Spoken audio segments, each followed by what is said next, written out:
Okay. Welcome to this Information Day on Socio-economic and Sciences and Humanities. I think we're going to start now. So on behalf of the Swedish Research Council and the Swedish Innovation Agency, VINNOVA, I wish to welcome you here. And I'm glad to see so many of you are here today with us. And I also want to send a warm welcoming to all our viewers online that are following us through the webcast. My name is Sandra Olivera. I work at VINNOVA as a national contact point for this program that we're presenting today, Socio-economic Sciences and Humanities, also called SSH.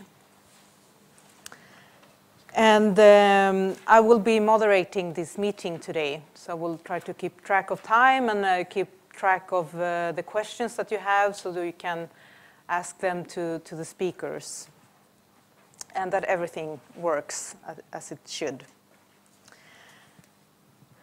I will start by giving some short practical information before we start the actual presentations. So just to start, for all of you and all our viewers online, we are on Twitter. So if you want to comment about this day or you have any questions that you want to pose and to ask, you can do it through Twitter, and then you can use this hashtag EUFOU, and we will, if you have questions, we will try to present them here during the day. I want also to inform you about the presentations that you are going to see here today. They will be available on the following address that you see here on the screen. It's vinnova.se/ssh-info. So they will be there in a couple of days.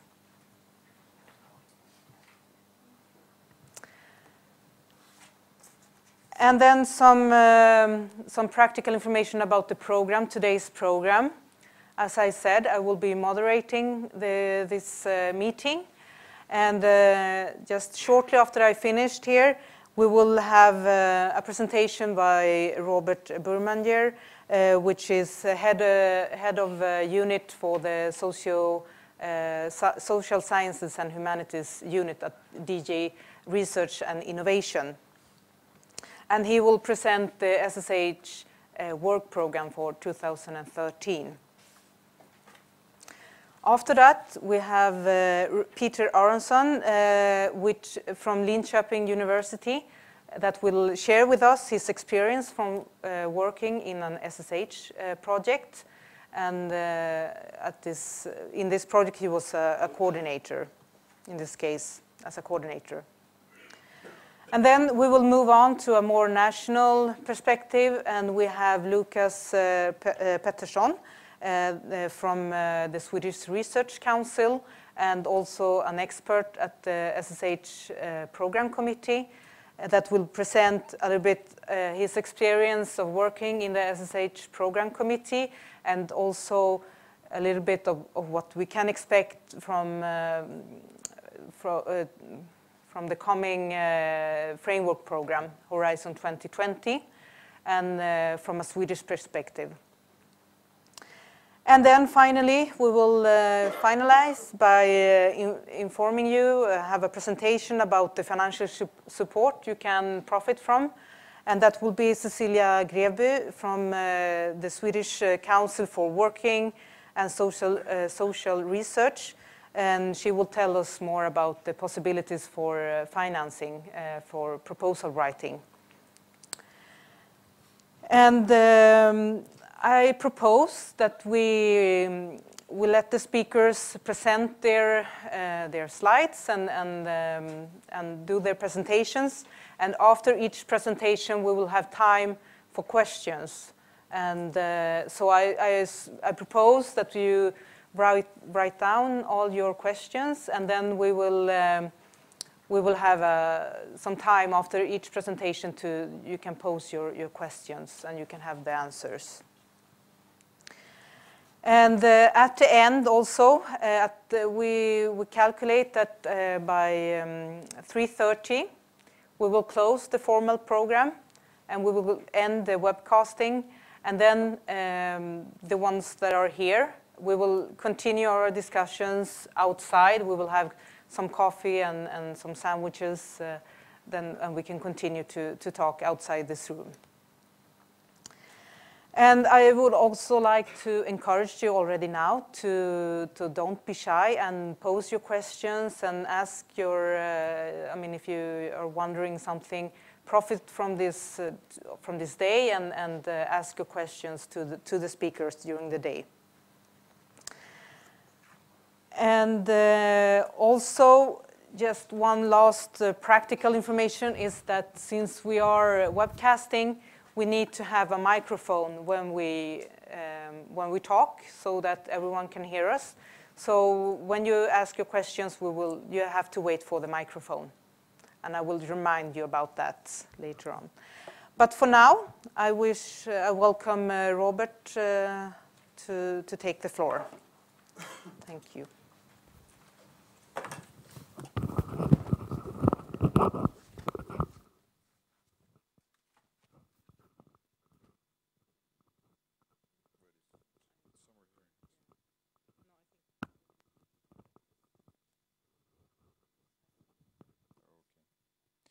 Just put it on the.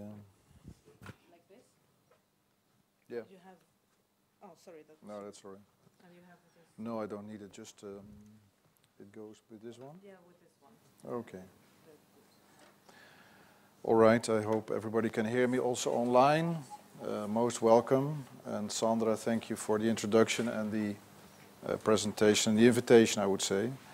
It's actually a pleasure for me to be back in Stockholm because I was here just 3 months ago at a meeting of an ERA-net that was hosted here in Stockholm. Just a personal word. My name is Robert Bermanje. I'm from Holland, so I'm Dutch, and I run this program now since 2 years. Before that, I was involved in international cooperation. I was also involved in issues on state aid to research, regional cooperation, and interaction with other policy areas, which is actually a subject that is often coming along in social sciences.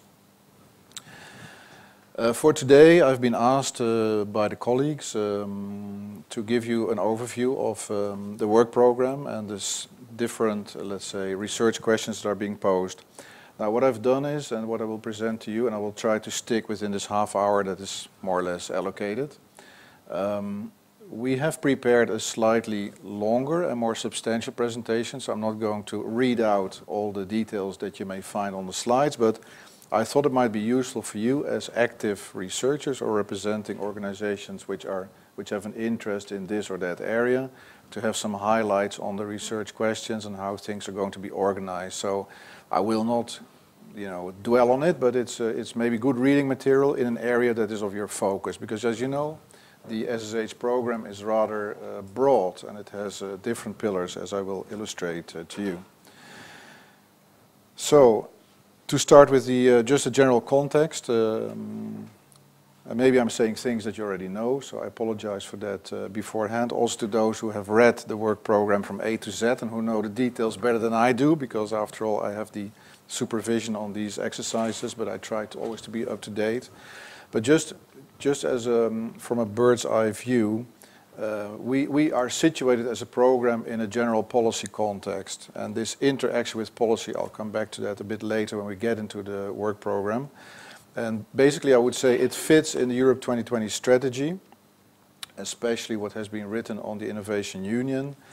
It fits with respect to the budget proposals, which stands here MFF, multi-annual financial framework, which by the way has to be adopted in November this year. And then Horizon 2020, that was mentioned by Sandra, and I will take also questions on that, although I don't present it here today, which is the future framework program for the next 7 years. Now, What are the different flagship initiatives that you will also find back in our papers, including the work program? Well, first, here are the three keywords that we use since about a year now: smart growth, sustainable growth, and inclusive growth. It may look as a triangle, but it isn't. It's just a number of pillars under which you can group a number of subjects. Smart growth is mainly linked to the Innovation Union and also the Horizon in terms of research programs, so much beyond social sciences. Sustainable growth is mainly on resource efficiency, and we'll find some issues back in the work program. And inclusive growth are, of course, just mentioned two here on skills and poverty alleviation, but there are other subjects as well. This is one of these dead duck slides. For those who don't know, but you know, why do I show it? Because FP8, I'm not even allowed to say FP8. Soon we will, I guess, but Horizon 2020 will have, of course, different structure, so that is not unimportant for the future. We are in the cooperation program. Here you have the different themes. Why do I show it? Because what is very important, I think, for the science community in Europe, which in social science and humanities is the largest research community that exists. It's about 25% of all researchers. It's an autonomous theme that is important. It has its own standing in FP7, and we hope it will have the same kind of standing in Horizon 2020. So we're one out of the 10 themes in FP7. Then just as a sidestep, because there may be some colleagues here who have been involved somehow in the ERC. The ERC, actually, the European Research Council, has 6 social science and humanities panels. It's just a reference to their system, to their scheme, which is of course very different from a European research program. There's also a link, indirectly, not something we are responsible for, but the link between social sciences and the infrastructures part, normally referred to as data banks, digital infrastructures observatories. They are normally funded through the infrastructures program, and there are a number that are operational. So if there is anybody interested in that side of social sciences, which sometimes are called digital social sciences, you should have a look at the infrastructures program. Coming now to our area, what do we expect in general? And I would like to mention these here. Scientific excellence is criteria number 1. What we call the EU added value, that is the added value by working together with other organizations. If not, we would not be working on this basis, and it would not be European. The multidisciplinarity aspect, whenever possible, I say. The use of qualitative and quantitative methods whenever appropriate, and to a certain extent this is not always possible. Support to EU policies, as well as some element of foresight, which currently we look forward-looking activities, but is better known as foresight. Some projects are prone to have this component, others not. So it depends a bit on the subject area. To a certain extent, international cooperation, when this is seen as being beneficial for the consortium, it's open, so you can also involve international partners. I mean, of course, from outside the European Union, not the European partners. That it should have some sort of critical mass. I mean, we won't put an indicator on it. It's always difficult to judge, but people know what I mean.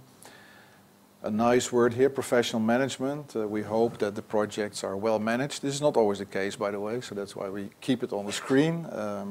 But it's also difficult, of course. In some cases you have very large projects, large consortia. Exploitation of results. I would say mainly a question of open access, and mainly a question on how to present the results you have obtained in the project, in the consortium. There are many ways to go about it, but as a general line, this is considered important. And finally, ethical aspects, although we hardly run into those. We also have, at the general level, a reference to ERA, so the European Research Area, because why? Because there are some issues, and we mention here ERANET Plus activities, which regroup funding organizations who themselves use European money for launching calls for proposals. This is, I think, the highlight that you find in our program, which has a reference to European research area. Besides that, you have some sort of more regulatory kind of issues where you find open access. Why do I mention it? Because you will also find it back in the model contract as a sort of obligation, which I think will be more strengthened in Horizon 2020. And finally, in this area, the gender aspects, the composition of the consortium. So let me then go from this general overview, the general context, to what has been put in the work program. It is true that this is the last year of the program that we have the largest budget for social sciences in 13, 104 million compared to the earlier years, roughly split up. Okay, here it's a bit cryptic because these are calls, as you may have seen in the work program. So the call number 1 is for large projects and the call number 2 is for medium-sized projects. So for the large projects we have 30 million available, for the medium-sized projects 68, and for the new ERANET Plus on the future of the welfare state 6 million. I'll give you some details. And you see here you still have some time to prepare with colleagues for the submission, because we always allow a lot of time. We as a program allow a lot of time. So the deadline is 31st of January at 17:00. It's very important. I mean, every year you see that there are complaints about consortia having registered at 17:03 and they thought that the clock was different, etc., etc. Always happens. Curious, but true. What is our link? And I'm here in the introductory part of the work program. What is our link to what we call the political landscape? Well, you will see it in our text. We've tried to regroup a bit the different subjects in different areas, and the main aim was to put it in the context of the 2020 strategy and the Innovation Union on the one side. On the other hand, to make a transition, if you like, to Horizon 2020, because if we go into a debate or questions on what structure for Horizon 2020, what is included, what is not included, how will it work, we've tried already to make some regrouping, which sort of represents to a certain way how, let's say, the societal challenge number 6 might look like. And then, of course, there are also some issues that I will highlight on responses to the crisis, especially the financial crisis. Another one you will notice is a bit, I would say, a nouveauté this year, is the regrouping of some issues under public sector reform. This was a specific request by our cabinet, so the cabinet of Commissioner Geoghegan-Quinn, to try to regroup a bit more some subjects under what they call public sector reform, because they think politically it will become more important over the next few years. We have, of course, innovation for smart growth, we have inclusive growth, and we also have quite some activities this year on supporting the external policies.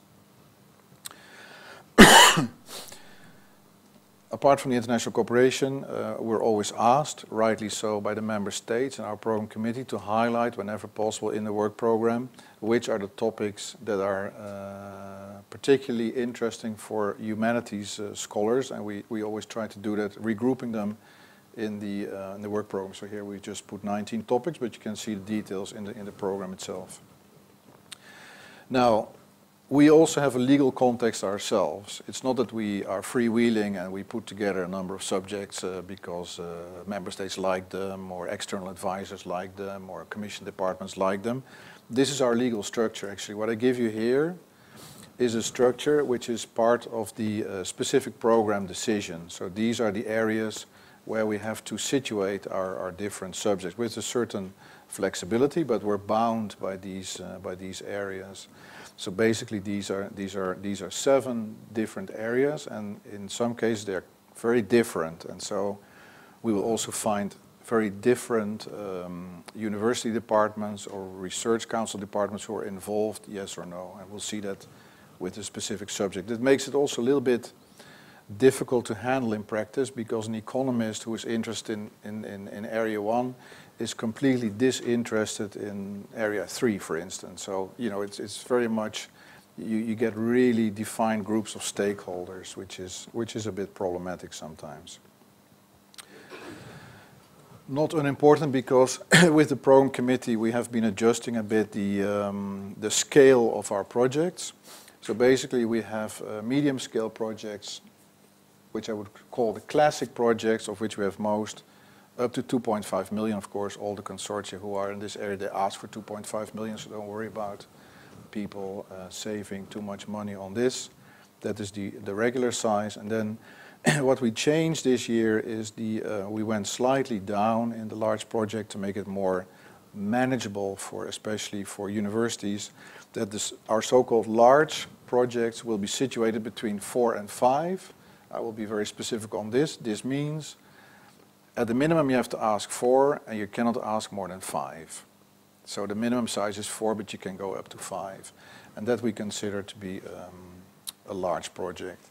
Then we have a few coordination actions. They can go up to 1.5 million. I will illustrate them. And we'll have the new Internet Plus, which we have budgeted for at 6. Now, I'm sure that maybe the colleagues will come back later, the colleagues from NCP and from the program committee and so forth, on competition, because before I get into the topics, I want to say one word on competition. Social Science and Humanities program is an extremely competitive program, unfortunately, which means that the rate of non-success is very high. Or, if I put it more positively, the rate of success is rather low. And this is about, for the regular projects, is about 6% success rate, and for large projects, 9%. For quite some years, this was considered to be a problem by the member states, by the program committee, and we've tried to do something about it. We have to be very careful about this, because we have these pillars that we have to cater for with projects. And grosso modo, you could say that in general only one project got the funding under any given topic or any given subject.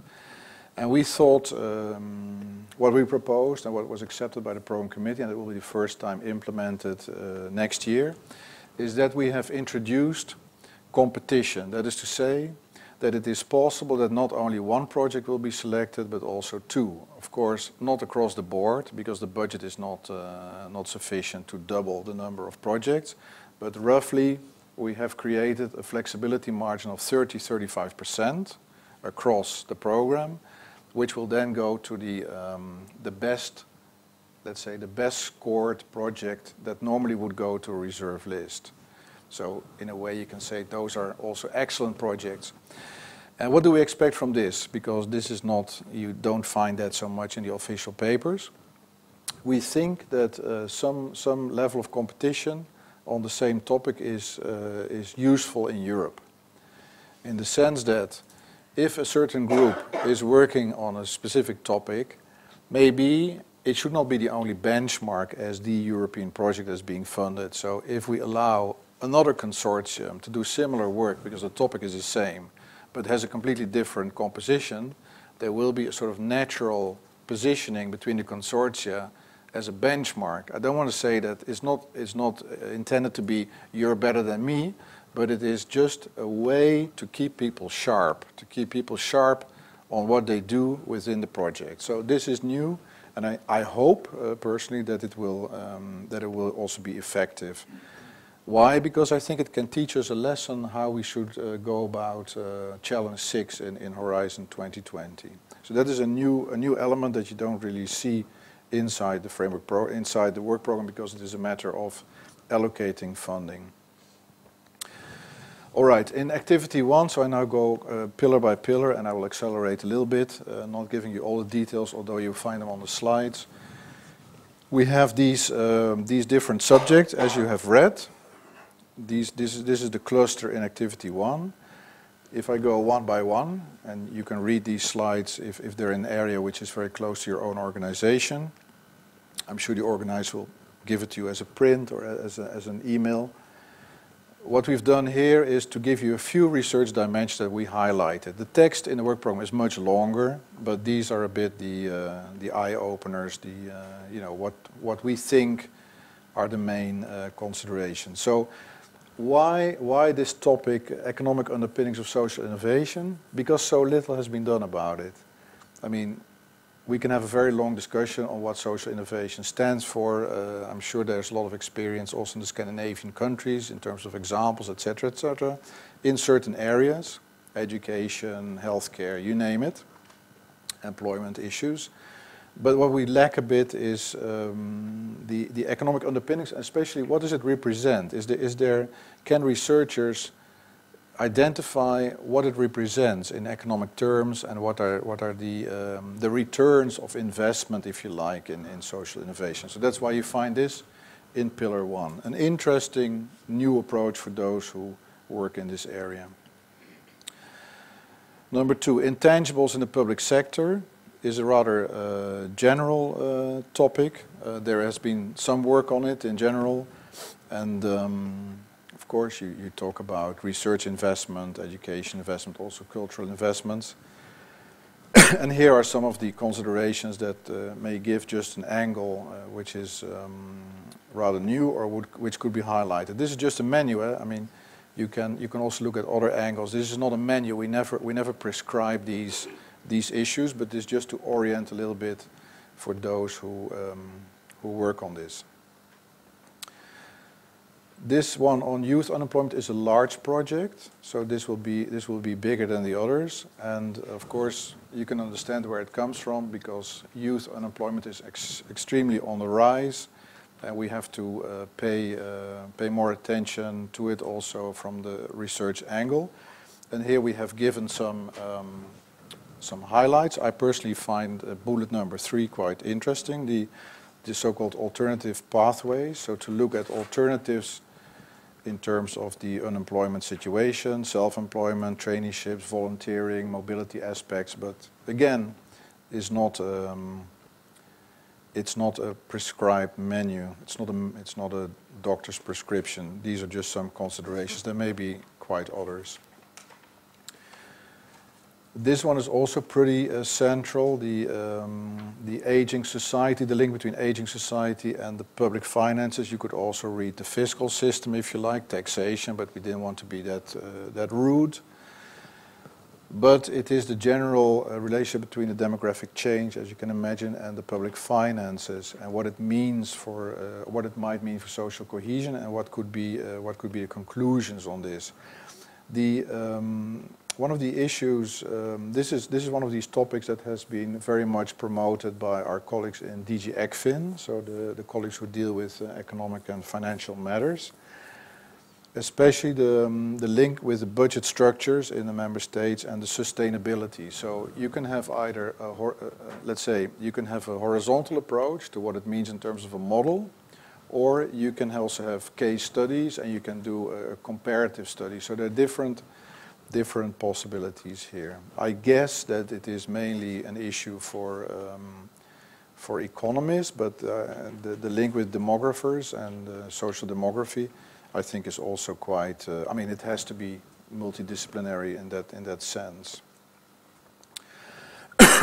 This is a rather difficult one, a bit of a challenge. It's a regular project.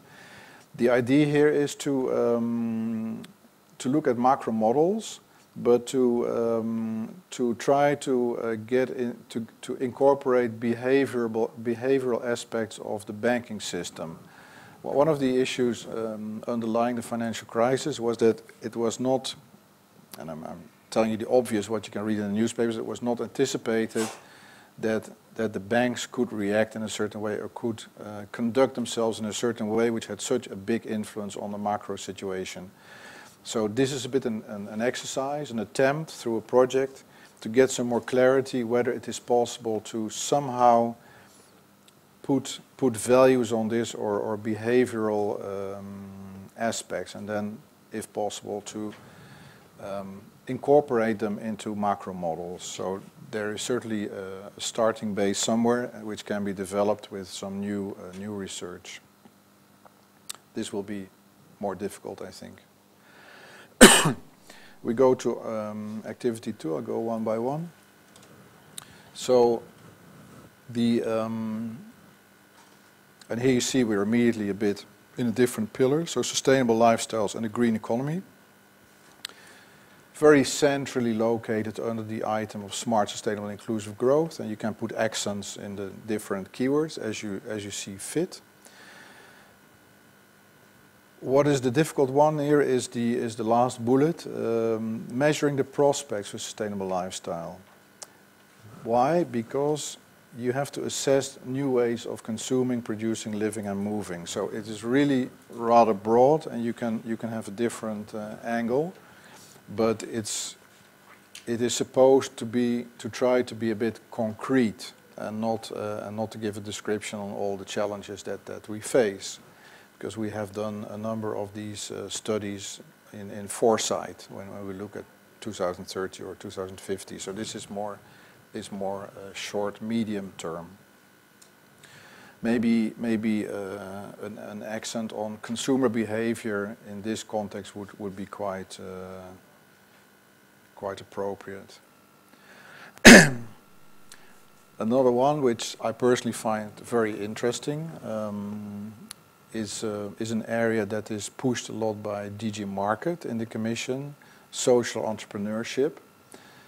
I will not give you a single definition because there are different ways to look at social entrepreneurship.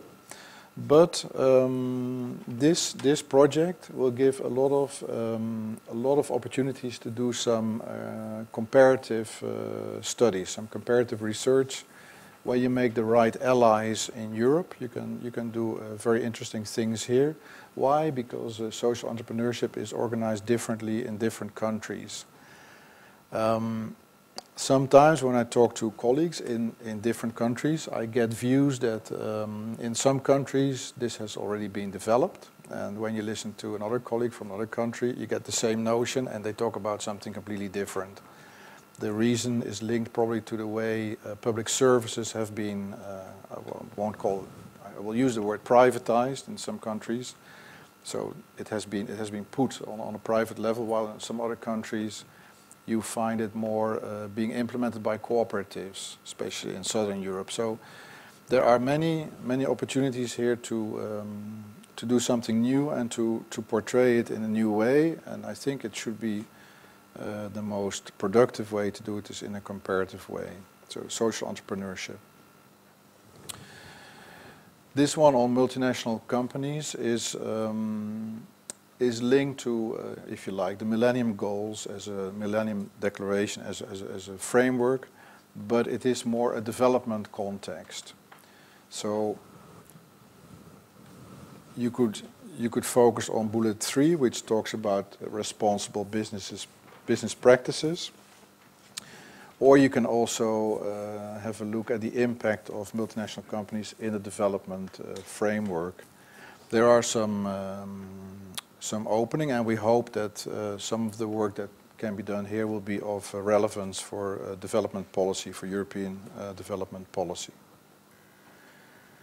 Finally here, this is of course not a project, it's a network who will organize their own calls for proposals on the future of the welfare state.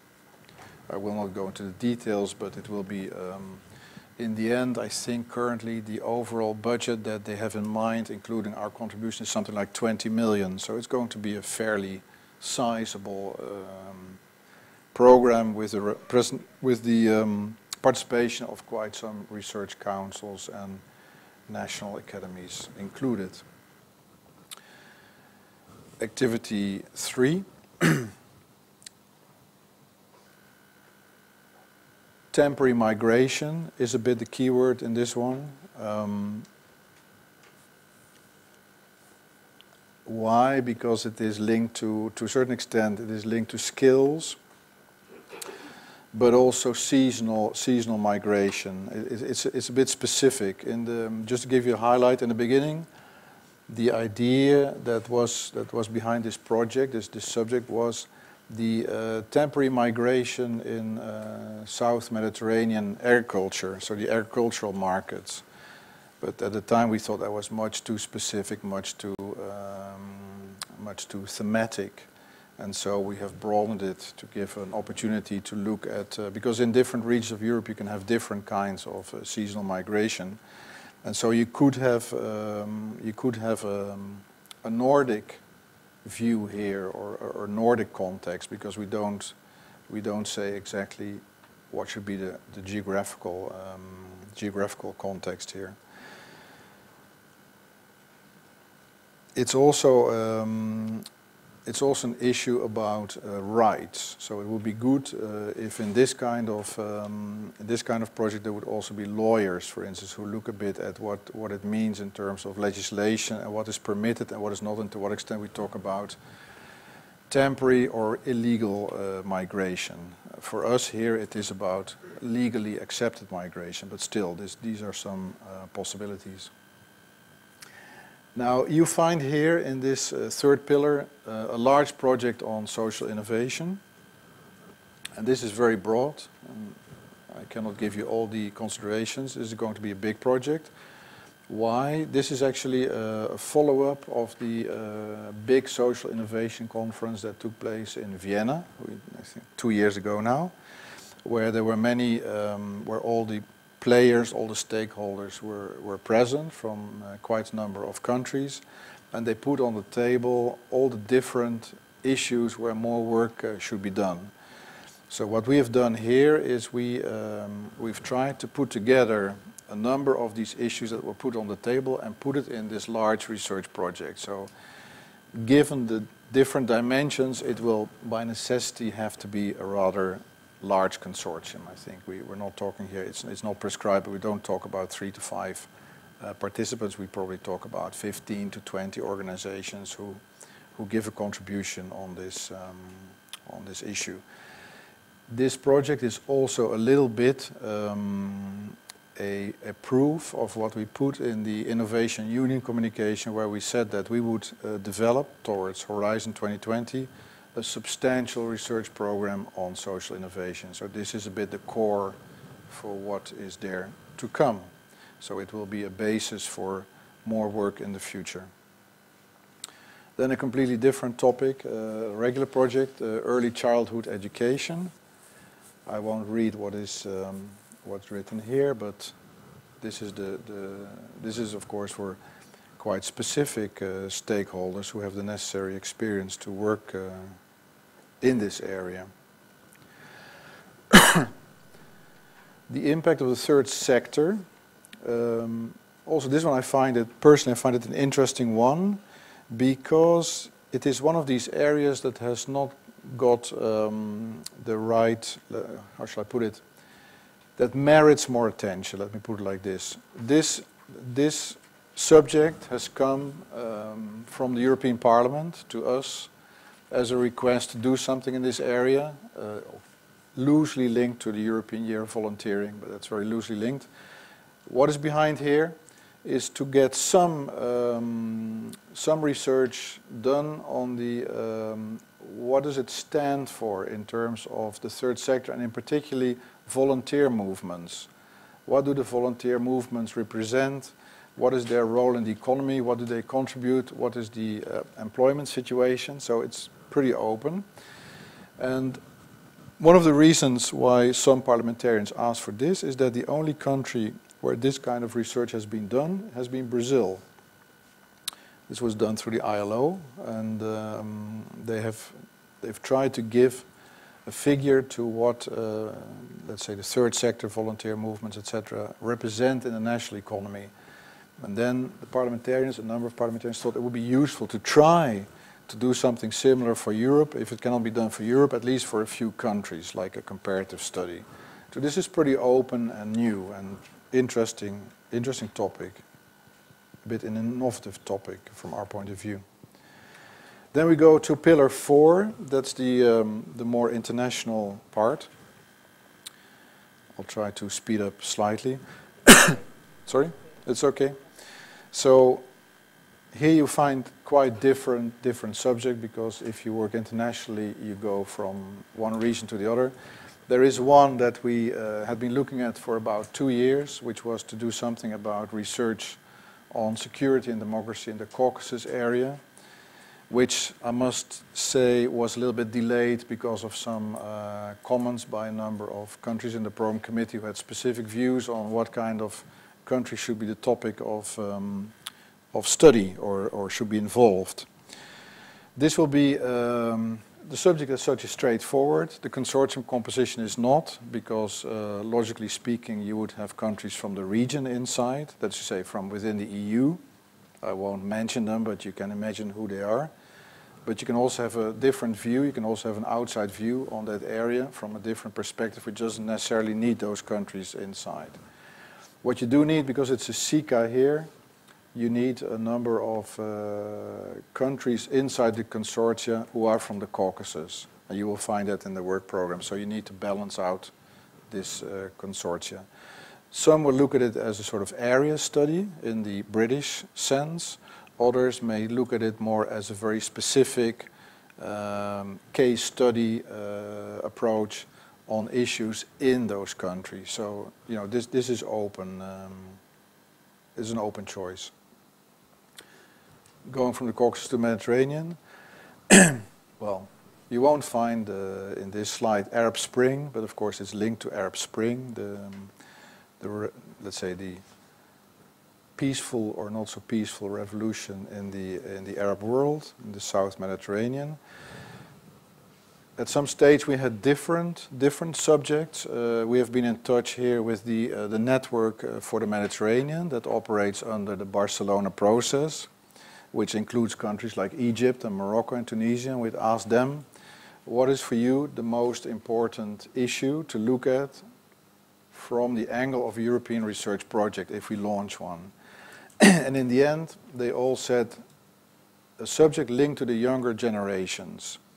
How they operate, what is their employment situation, how they use the new media, how they organize themselves, what are their perspectives, so to say, in the context of what we call the socio-economic transformation. Also here, you find then, on the one hand, young generation as a target group, if you like, and socio-economic development. So these are the two key words. And also here you will need a number of Mediterranean countries involved in this project. It's a research project. This is more general. This is, I would say, typically a project for humanities scholars. The role of media in conflicts and peace building. You see the keywords here. There have been a number of projects which are related. So if you're interested in this theme, what I would advise you or ask the colleagues from the NCP who have the relevant list to see which were projects which concerned media, which concerned conflict resolution, and they have the data and the timelines and the participants. So to just have an idea, this is a rather horizontal subject, I would say. Then, coming to another area, Social Science and Humanities is a program which did not really have established links with third countries, I would say, on a thematic basis. So as from this year, we tried to do that in two cases, and I'll tell you why. On the one hand, India, on the other hand, the transatlantic one. I'll come to that in a minute. Now you will say, why India? Why not China? Why not South Africa? Well, actually, for a simple reason, because a number of social science research councils in Europe have together made an MOU with India on joint subjects in social sciences. That's of course a smaller group. So we said, well, if you have this group, you have this MOU. I think there are four European councils involved. If we offer the possibility to do it broader so that other councils can get involved, we will be able to fund it as a platform. So that's the idea. And this is about, is a bit proactive. The idea is to have brokerage events on project formation and possibly at some stage some joint projects, but they're not foreseen here. So it is actually linked, as I said, to a structure that was already put in place. I think it was 2 years ago now. Then we also proposed the what we call the Transatlantic Social Science and Humanities Platform. This will be a platform between European research councils and the United States, Canada, Brazil, and Mexico. Well, you see the Americas, if you like. And the idea is that it will be managed by funding organizations, although I don't say it in the sense of an ERA-net, but we've put in the work program that basically it's intended to be for funding organizations, and they can organize themselves as they see fit for the purpose. They can set their agenda. Of course, there will be an interface with Canada, the Social Science Research Council of Canada, with the NSF, with the organizations in Brazil and Mexico. And again, there's a slight, for those who come from the institutional side, there's also a slight background, of course, because these things don't come just like that. There are a number of Research Council Europe who already have these informal platforms, and that's basically, to be precise on it, is Germany, France, UK, and the Netherlands who operate this kind of informal platform for the moment with United States and Canada. So in some way that will be probably the nucleus of this kind of proposal, but it's of course open, but still their intention is, or their wish is, to broaden this, especially the European side, to this interface. So quite it's a support platform, so they won't be doing research, but they will have funds to do cooperation activities. This is a bit a more specific one in this area. It's about the cost of non-tariff measures. I won't dwell on it. It's for the specialist, I would say. This originally came as a request from DG Trade, who see that there's a trend that non-tariff measures are on the increase by many countries, and this affects negatively the trade relationship, and they would like to have more research on what they call comparative data on non-tariff barriers. So it's a pretty open.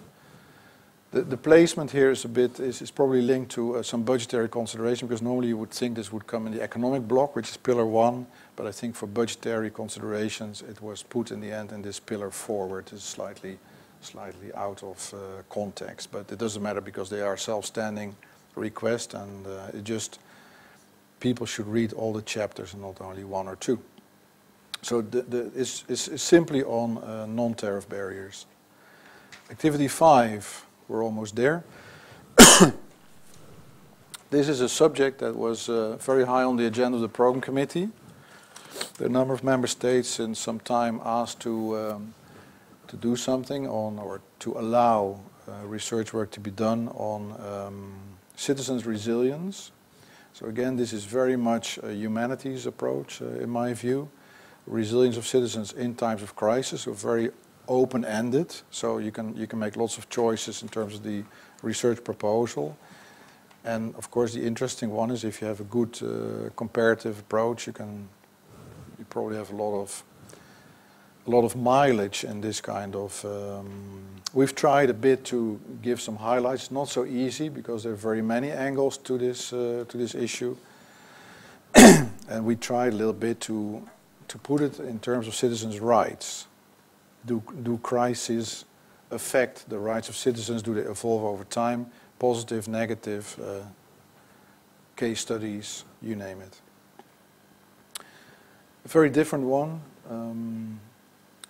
Trafficking in human beings. So this is, I would draw attention here to the title of this research subject, namely, it's on the demand side.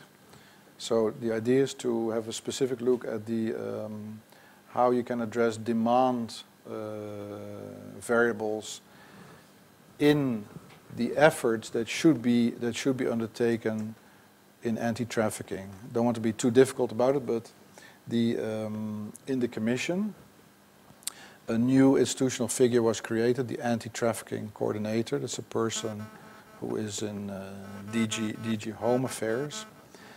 And they hope that this research work can give them some leads on how to deal with demand through studies, and what the replies or what the concepts could be to help them to develop policy. It's truly a policy interface, if you like.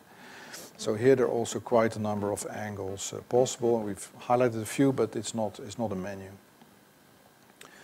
They will have a large project on the challenge of multilingualism, which is, in a way, I would say, a bit traditional for those who have been involved in the past. There have been some projects related over the years, over the last 5 to 8 years, on multilingualism. And since it is the last call, the last work program under FP7, we still wanted to position the issue of multilingualism, languages, as an issue which is a transition between FP7 and Horizon 2020. Because if not, then we probably fail to harness one of these issues that is part of the European integration, that is part of the European heritage, and we have to keep it active. Again, a few highlights here, but there's more to it. What we also did on the same basis is to introduce cultural heritage in this work program, which is slightly exceptional, because normally cultural heritage, you find it under the environment work program. But again, in order to make a link between FP7 situation, Horizon, and the wish of a number of member states to do more on cultural heritage in the future, and we have seen this happening in amendments that have come forward on culture in general for Horizon 2020. We offer this in the program, and I would say it's pretty large in terms of what could be done. It's one of those subjects that is rather difficult to pinpoint exactly what is the main issue. You can see it here in the highlights. It goes from the involvement of young generations to historical buildings to cultural tourism. So there are really a lot of issues one can highlight or focus on. But basically, I would say if you look at the central bullet number 3, I think the pinpoint is the relationship with economic and social development. So somehow we've put here, including job creation. I think it's not bad to try to put the different variables, as highlighted here, a little bit more towards economic development and what it means for the job situation. Although it is not an employment project, but it would be productive to try to have this approach. Then we have 2 smaller activities as a support activity. One is a first step towards a childhood and youth survey. It's not a survey in itself, let me be clear about that. The budget is also far too small for it, but it was a wish again from the Program Committee to have this as an active subject. So what we have done is we try to permit for those who are active in this area to actually make an inventory of what is still needed. So you could say, I mean, I don't want to call this a social platform. You know, in social science we have these social platforms where on a given theme, stakeholders are asked to make a research agenda, or at least to work on a research agenda that can then later on be implemented. This is a little bit in the middle. It is supposed to be an inventory of what is missing in this area and where some work could be done in the future.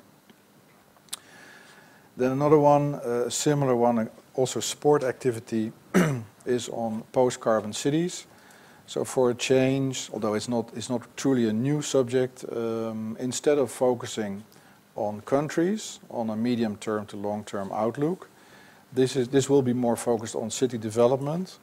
And I would think that here, looking at it from a Swedish context, there are quite some very interesting aspects that you will be experienced in and which can be used. The outlook is a bit long. It's up to 2050, but again, that is just the suggestion. I think the challenge is to try to make these qualitative scenarios. We have actually just done that For Europe itself, we've just published the Global Europe 2050 report, where we have a number of scenarios for Europe up to 2050, and which was produced via an expert group which was based on the same mechanism, so a support measure. And it's a report that came out 2 months ago, and I was very interested to hear from our cabinet that Barroso had read it over his holidays. So, you know, this is a social science product. It's a product of our program. You can find it on the internet. It's not linked to this one, but the approach is a bit similar. So if you want to have some inspiration, have a look at that Global Europe 2050 report and see how that would look like for post-carbon cities. Finally, and I round up, we have 2 small horizontal actions. One is an attempt to do something on the outcome and impact of previously funded research projects. I'm not sure myself if this will be an interesting subject for the NCP network to do itself, because they do a lot of good work on analyzing opportunities for researchers in social sciences and humanities, but this is about the past. So you could say a little bit like an impact analysis. Yeah. And then we have a Lithuanian Presidency Conference. I'll just show you. So on the impact, what we would like to see is if it can be demonstrated what has been the European added value of projects in the past. It's very open. It's not easy. It's not easy, but we have this library of projects that have been implemented, and maybe this is a good occasion to take out the success stories and show in what areas there really was a European added value. They do exist, I know this for sure because I've read them myself, but this is across the board, so the work is more than topical. It has to cover a number of years of the program. Why is this important? Because of future orientations, that we are able to use this kind of information for orienting or focusing some subjects in the future. The Lithuanian presidency, and then I round up. This is a request, of course, from Lithuania to get a co-funding of the conference that they would like to organize during their presidency. And the interesting aspect is, of course, that they think about using social sciences as a subject. It's just that. So they will highlight it in their presidency as a research conference, and they will host it, of course, in their own country. And through this call, we'll be able to give a financial contribution to this effort. And since it is geographically close to you, it's something to keep an eye on, I would say. Just 2 words on evaluation, because I don't know to what extent my colleagues from NCP will come back to it. That's, of course, always important for you as as participants, and I'm sure maybe the colleagues who have been in projects might want to say something about this later when I see that there is a presentation on how to manage a research project and what has been the experience. And I'll be glad to give any comments if that is needed later on. Our evaluation process is rather sophisticated. It is also a bit bureaucratic and heavy, but it is sophisticated. So it's an intrinsic process which takes a lot of time of those involved and which bring you from the submission to finalization. And I mention it here because of this one, that in our evaluation process we do a remote evaluation of the proposals as a first stage, and we do the coordination in Brussels, and we do the consensus meetings in Brussels.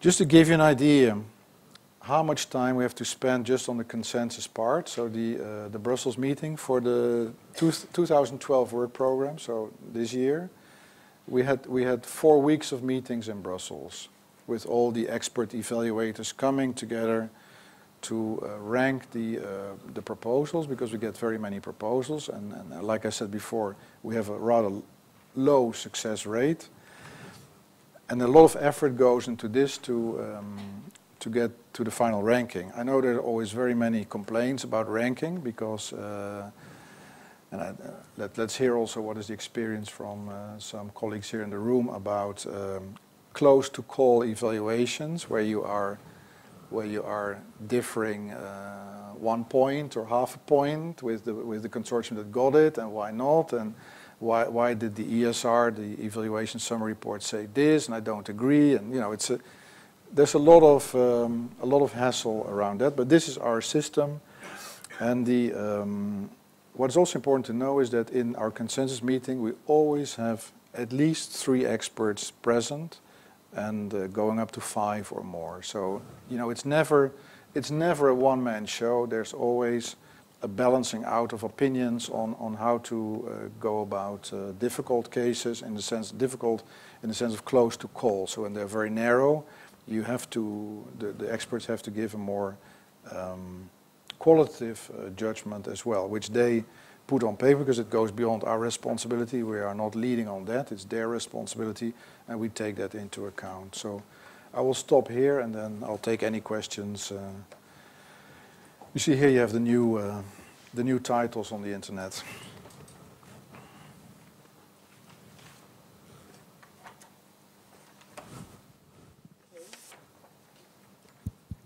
Thank you. Thank you very much. Any questions from the audience? Yes. We'll start back here.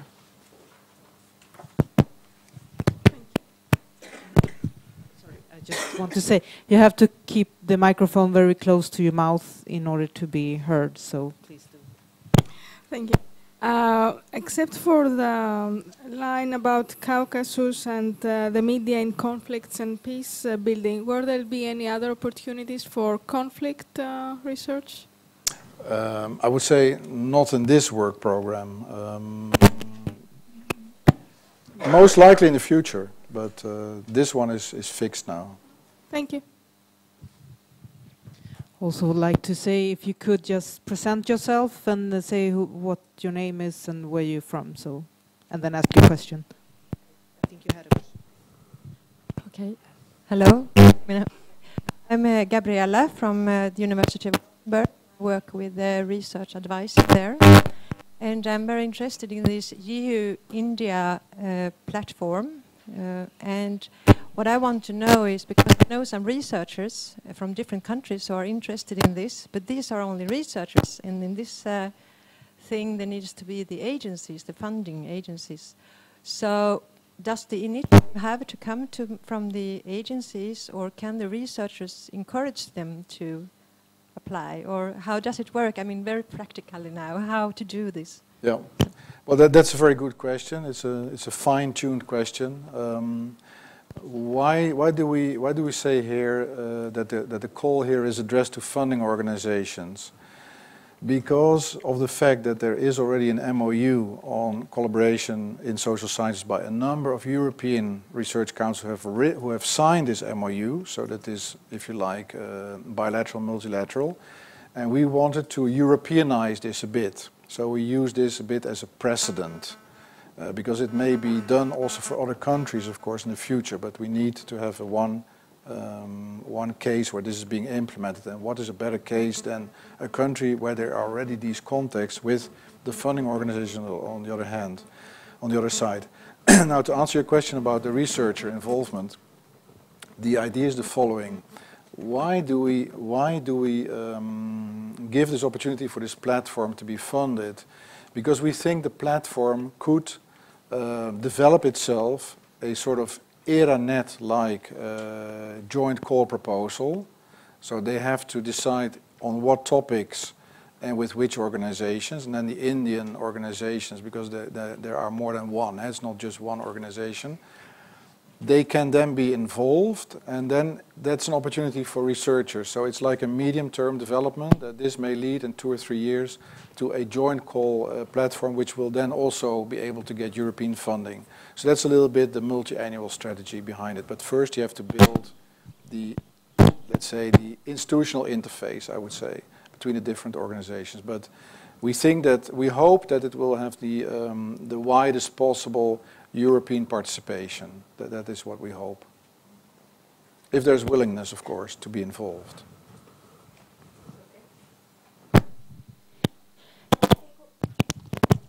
then it works all right.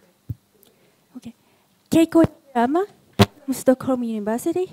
And I have two questions. One, in the beginning of your presentation, you mentioned about the international collaboration with non-European countries.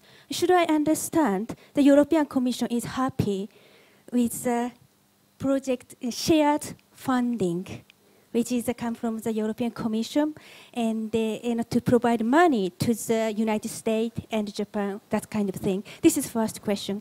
And the second question is a bit related to the question as well. One of our partners is a retired professor in Spain, and he is currently visiting scholar in the United Kingdom. And how should we, what is the expectation from the European Commission? How should we provide funding to him? Should we provide funding from the, let's say, Stockholm University to individual partner? Or should we have to go through the British institution or Italian institution, which, no, Spanish institution, which he already retired? Thank you.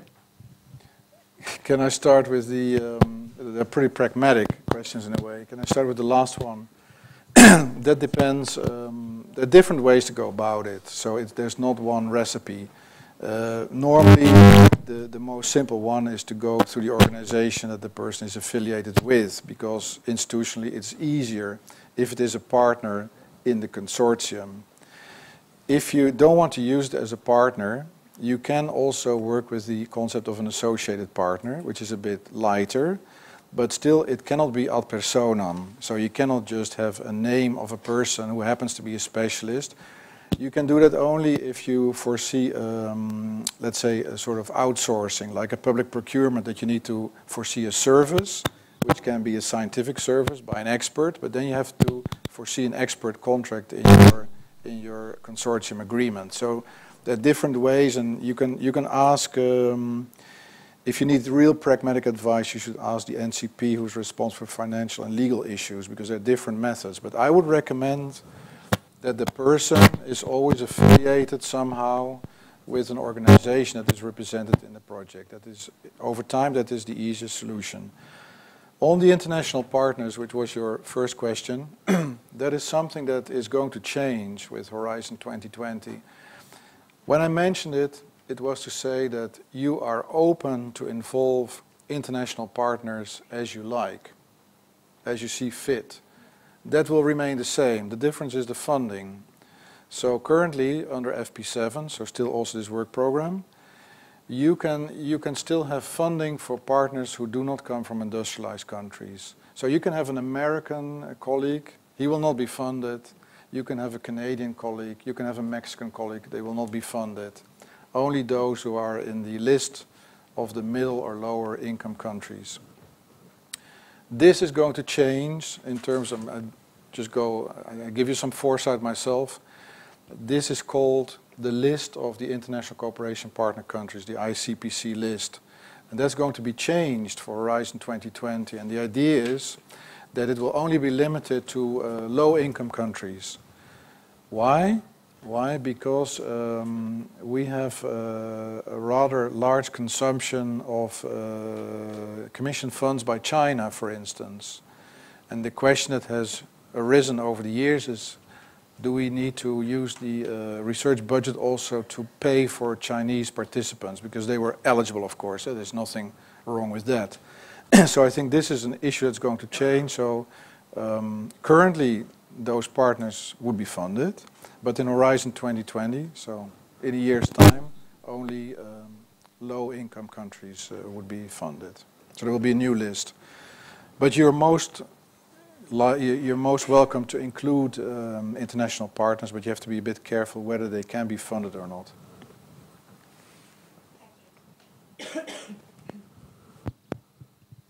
My name is Jan-Erik Gustafsson, and I'm an associate professor here at KTH in Stockholm. I have one general question and one more specific question.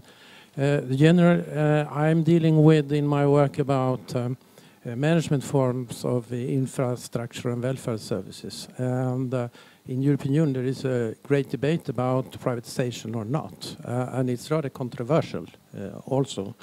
And with reference to the low success rates, is it possible to make in an application which argues for to look into the issue of remunicipalization and renationalization of infrastructure and welfare services? That's the first question. Can I answer that first before you put the second one?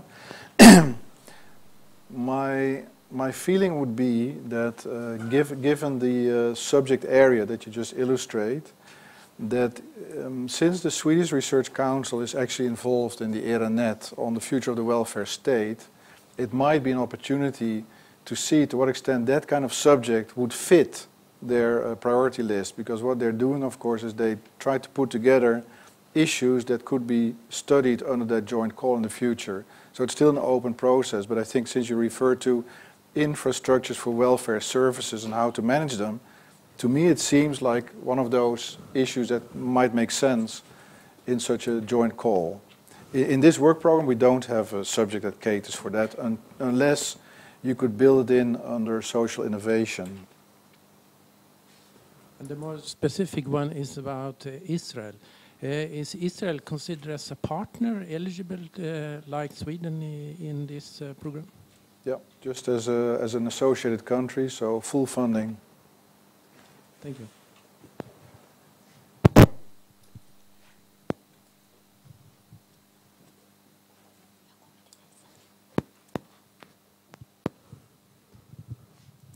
Jonas Vedin, Professor, Stockholm University, Resilience Center and Computer and Systems Analysis. I'm asking about something that has earlier with the SSH programs been available, things that you have touched upon, the foresight, and in fact we have some of the foresight entries now visible just on the whiteboard. Global Europe 2030, innovation, creating knowledge and jobs, and also European forward-looking activities. So I didn't really hear very specific items in the long list of these pillars on those types of issues. Are they sort of implicit, hidden, or is that another package? Well, first of all, the very specific topics is if you want to make the link with pure foresight, is the one on post-carbon cities. That's a typical one for that community, I would say. The other one is, like you say yourself, is more implicit in the sense that, in terms of the general considerations, we always propose at the level of the projects to try, that is to say, for the participants to try to have some foresight part in their project. Again, it's not imposed because we don't want to impose rigid elements, but in some cases it makes sense to have that, and quite a number of projects do take the trouble to have a forward-looking part in their work packages, or at least to devote one work package to forward-looking activities. So yes, in that sense it's implicit, it's not imposed.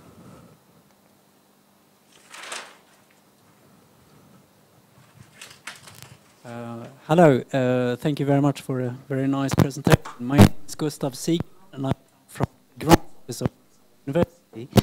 I've got two specific questions regarding two topics. The first one is the role of multinational companies in addressing the global development challenges. Are you thinking of any specific industry, or are you looking at multinational corporations in general? You can choose. Thank you. That was a bit vague. The next question is about the addressing European governance of temporary migration and mobility to Europe. What is the interface towards the European Migration Fund, funding like legal studies and that kind of thing? Yes, that's a little bit, is not so clear, I must admit. So I think here you should, if you can make a link okay, but it is a self-standing subject. So what you can also do here on the temporary migration is to work with case studies and to show how it works and what are the negative and the positive consequences. So again, we are not that prescriptive. So in this case, it's not linked to any, let's say, policy implementation today, but it's a little bit more forward-looking. What are the trends? What does it represent? And like I said before, you have the choice to have a different regional approach, because maybe I'm wrong, but if you do it from a Swedish point of view, you will not concentrate on what happens in Italy and Spain, I guess.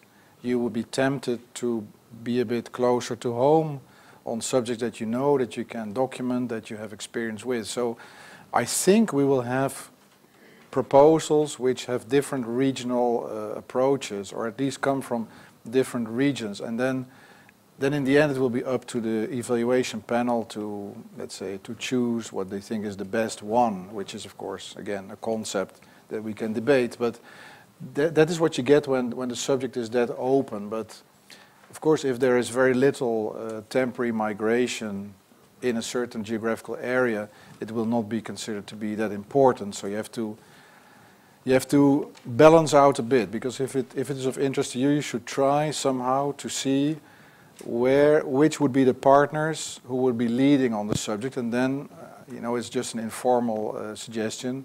Try to get a work package in that kind of consortium, or if you feel very confident, you build it yourself and you say, I'm strong enough to do that.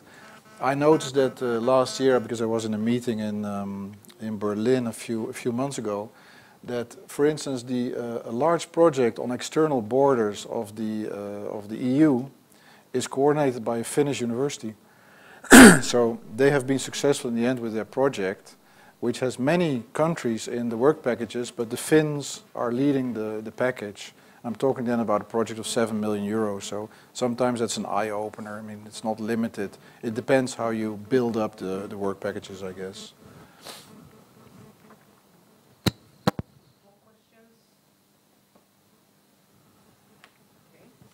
Can I leave you this microphone?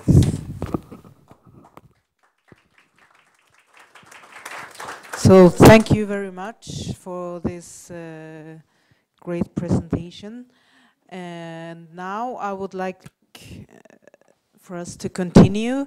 And now we're going to hear some experiences from a EU-funded project from Linköping University. And I invite Peter to join the floor and tell us more about his experience.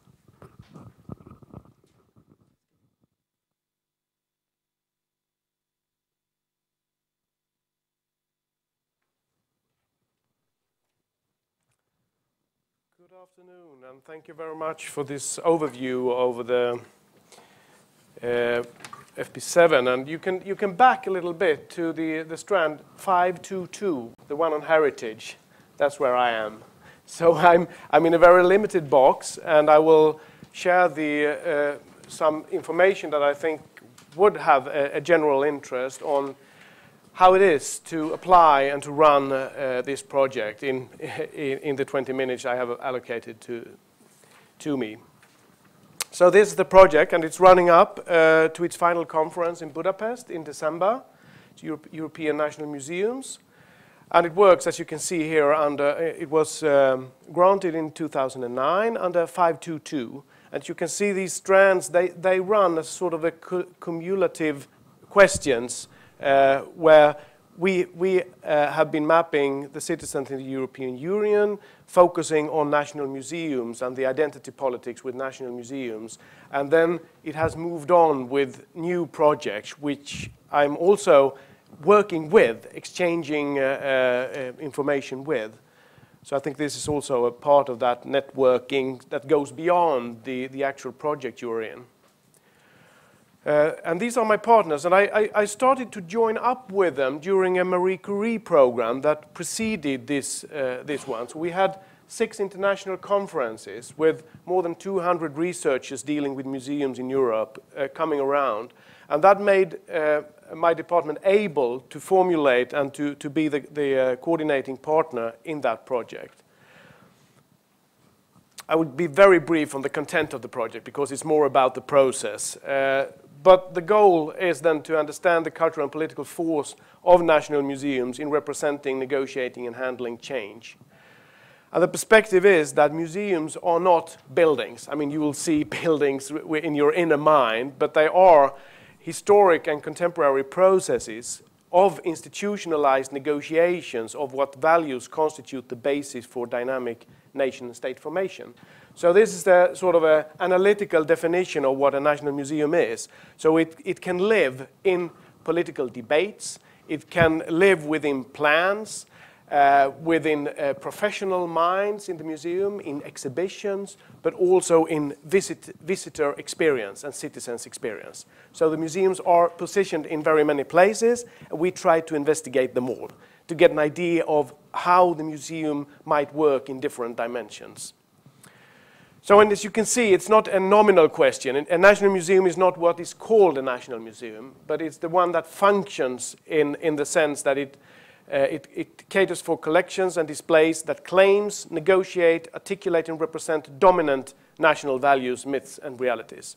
And we thought that this must be interesting on a European scale to see what are the similarities in different countries and what can European policymakers on different levels draw conclusions on the knowledge of how differences are created in various countries. 3 results. I'm sort of training now to get together again, thousands of pages of conference proceedings and so on, and doing that, not being very, very banal, general, and not very detailed is a difficult issue. And I'm actually grateful for the need to do that all over the time within a European project, because we are asked all the time to make policy-relevant summaries for the project officer in Brussels and, of course, for the stakeholders. So I would say that our 3 conclusions are that national museums has the capacity to negotiate truth and politics, difference and unity, change and continuity. Really, really important and sometimes contradictory values in society, which are given a semi-stable format. They are still flexible, they are still renegotiated, but they are quite stable. So that's why I try to summarize that within a concept of a cultural constitution, which is then parallel to the political constitution, which is more processual and judicial, while the cultural constitution is renegotiated in a very multidimensional fashion. And it makes a difference how that negotiation is performed. It makes a difference. It is being done differently in old empires, new states, old states, and some perform these negotiations with great skill, involving difficult issues, a lot of different stakeholders and groups, and thereby play an active role in the changing of society. And other systems don't have that capacity, and that makes them less fitted to meet contemporary challenges. And the EU itself is sort of trying to meet this challenge of cultural representation with European museum projects and the like. So policymakers are presented with a tool that they need to make use of with excellence, especially in times of turmoil. So I think that we have some really, really interesting findings, but it's not a pill perspective. It's not a short fix, but it is there. Now I'm back to the application. We made the application in early 2009. In June, we got a positive answer that we were to negotiate with the Commission, and it should be finalized by October. It was not finalized by October. We continued to negotiate, and in December we delivered a contract, and in January we signed it, and we got the money in February, when the project already had started. So I come back with some of these troubles, but we had a very good evaluation. So looking at the evaluation, I cannot really say so much interesting things on how we could how we reacted to the scientific content of it, because we were praised for its topicality and for the management structure and for the plan for communication strategy, etc. So the negotiation period were more on technicalities. It was more about how to formulate milestones and deliverables. It was about the cost breakdown to different partners.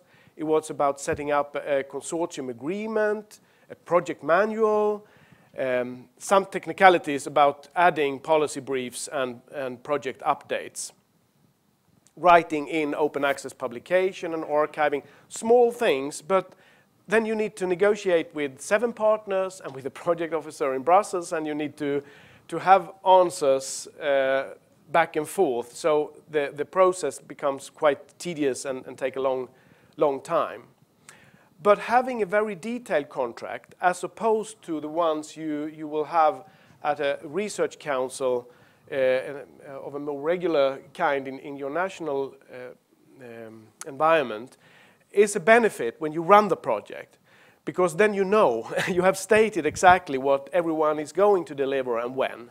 So it has its upside afterwards, after these tedious negotiations have been met.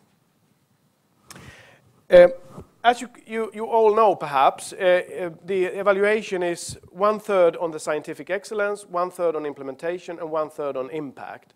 And the scientific excellence is sort of equal in every country, but the emphasis on implementation and the management and on impact is more specific to the European Framework Program.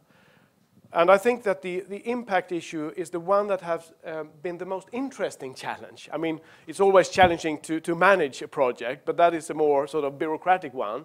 But I think the impact challenge is an interesting one. In the call itself, I mean, it is designed to meet societal challenges. The enlargement of the European Union, the democratic deficit, European integration, heritage values, and European innovation was on the agenda when the call in 2009, which was issued in 2008, was formulated. And we decided to make an analysis of who are the stakeholders that we would like to address. I mean, you are requested to do that. And we could see that besides the usual multidisciplinary academic crowd, we also had policymakers on several levels, museum professionals that are both sort of academics and policymakers and museum professionals in their own right.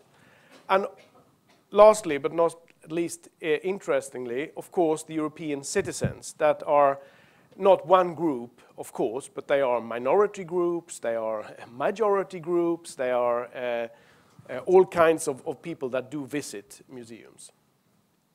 We made an ambitious communication strategy which encompasses open access publication, and I think this was underlined also in the presentation today.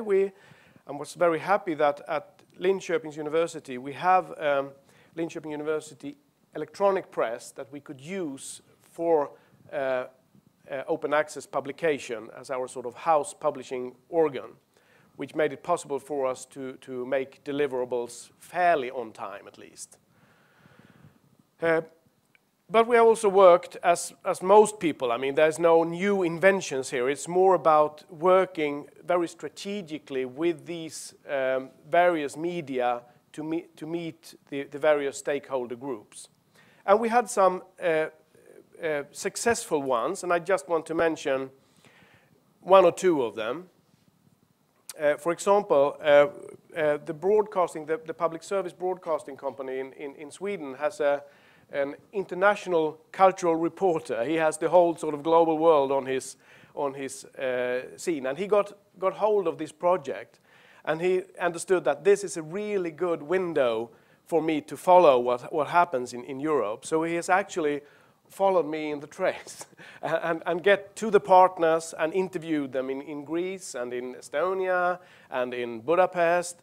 So we had every morning perhaps 1 million listeners that got to know something new about Europe, and on the side also about our project. So that was really, really happy about that. An even more interesting challenge and opportunity to make an impact was the contact by the Venice office in UNESCO Venice office in Italy, who had a museum project on the Balkans, trying to put together 17 Balkan countries, it's the Greater Balkan concept, and collaborate on a moving exhibition that would start to make a difference on the view of the future opportunities for Balkan cooperation. And they called me in as the coordinator for the project and said, what can we learn from how museums deal with conflicts? How do they deal with conflicts earlier, and what has been the most successful models? So that was a really unusual way for an historian, as I am, to become part of a contemporary and future outlook. So I think the most positive experiences of being part of this application, coordinating the application, was that it was possible to build on earlier experiences from the Marie Curie program. We had a decisive support from Grant's office, and I can see that a lot of people here come from the equivalent offices at the universities, which are absolutely necessary. First, to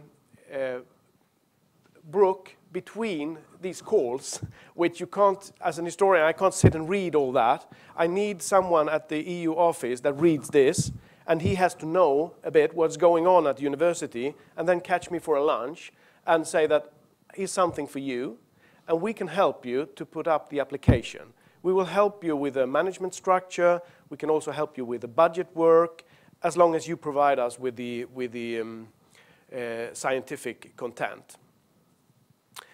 So I think that was really, I wouldn't have done this, I wouldn't have dared to go into this without that kind of support. I think it's also very important, I mean, the success rate is small, as you say, and it was my first try on a framework program, so we were lucky in a sense, but it's not all about luck. I mean, there's a lot of good, and I wouldn't say that this is the most excellent research that Europe has ever seen, but it's very timely, it's very topical. It fits into the call, and it fits also into the interest on cultural heritage that has developed very broadly.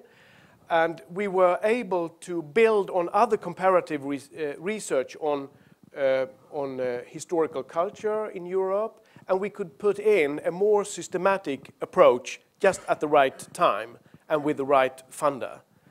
So the science writer at the EU office, he said, well, this is not good English. You can hear on my own talk that I'm not excellent at English. So he said, this is not clear enough. It's not possible to, we can't do it now. We have to wait to next year. And I said, no, we will do it now. We send it in now. So that's also a message to encourage people to make your application if you feel that it really has the nerve and the right composition to be interesting. Because then some sort of minor fallacies in language or in clarity might be overlooked with, which it obviously was. The detailed contract, as I said, and the consortium agreement make little room for controversy. And I think that is really good. I mean, we had a very good atmosphere between the partners in our negotiating process, because it was a negotiating process. I was looking for people in Europe. I had a core, but I was looking for a German partner, and I couldn't find it. I had a Dutch partner, but the Dutch partner wanted to do more sort of historical research, so they sort of went out. We needed more forward-oriented research. But it is supported afterwards by this detailed contract. So if someone would sort of change their mind, I would like to do something else, I can just point to them and say, it's not possible. We have underlined this contract. And lastly, a positive experience is also to participate in the formation of a European research area, to get in contact with sister project, with different policy-making arenas. I think this is really has enhanced my own capacities as a research leader. Some of the more challenging issues are the delayed finalization of the contract, and also late payments at a later stage. It's not really a problem within the Swedish system, because I can run my university account with red figures for some time before they scream at the university. But in Greece and in Hungary, they cannot travel. They don't have that kind of money. There is no surplus at all. So not having the fund when the program had its starting conference in Stockholm was a real difficulty for our Greek partners, for example. So even if we thought we postponed the starting point with a good space in between, I would recommend you to make even longer space for the starting point, if possible. There is also rather many changes in project officer in Brussels, and I don't know if it's by coincidence or if it's a strategy, but it does make some change also in the interpretation of the contract on how to deliver and what to deliver, and to reorganize that is an extra strain on the coordinating affairs. Matching budgets in the contract, in the reports to EU and by university standards is a real difficult task. I mean, to some extent this is catered for, because in these projects you can apply for management money, you can apply for communication money. So if you just foresee the amount of work that has to be done, you put it into the application. But that is also something different from the national applications, because there you just have the usual overhead and it's thought to be built in that. But this is more, needs more catering and can be built into the budget, and should be for all future applicants. The more interesting challenge is, of course, as I mentioned, to transform the complex results, the complex academic results for 50 researchers from 8 partners in 8 work packages, into comprehensive answers to the fundamental issues that I mentioned earlier, and make them into meaningful advice, tools, and recommendations for these various stakeholders. And we are right in that process now. But I think this is also one of the rewarding things, that we need to be professionalized also in that task as part of the academic work. And I think this is especially important for the humanities and for cultural research, because we are not used to that, and we are more used to react like don't touch us. You know, we have our autonomy and we deal with our scientific results, and we need to change that attitude into trying to show what are the value of the knowledge that we have been able to acquire, because they are there. It's really important issues. It's issues which are about nations falling apart, or nations being more coherent, about class differences and ethnic differences, where we have something to say about how to deal with that with cultural tools. Another challenge is to keep deliverables on schedule. And here I also have a practical recommendation, and that is never to promise a book as a deliverable, because that's a too long process, and there are too many other people involved. So we mainly delivered conference and conference proceedings as deliverables. It is also difficult to, because of the rigid planning, it's difficult to adjust to findings. If you would find it proper to change our plans, I think the amount of work that is needed to renegotiate a contract will abstain me from doing so. I will follow the plan rather than to adjust to the findings, and that makes it less flexible. Now, the increased value is that the call demands reformulation. The calls in itself demand reformulation of your own research interest. That is a restraint, of course, but I think also it is a value, because it directs you into societal problems. It requires you to find new partners, and it adds creativity. It has a pan-European research to expand the horizon and make myself and other partners interesting for research and society in new ways. it adds an argument for me for additional external fundings. It has made me stronger in the national research boards and also as a partner for other researchers. And it stimulates us to develop innovative value out of cultural research. And I think this is much needed, as I said, and as was sort of exemplified in detail by the earlier talk by Robert, but it's also needed for the disciplines, because we don't, the research proposition from the Swedish government just came, and where is humanities and cultural science in that? We are not there.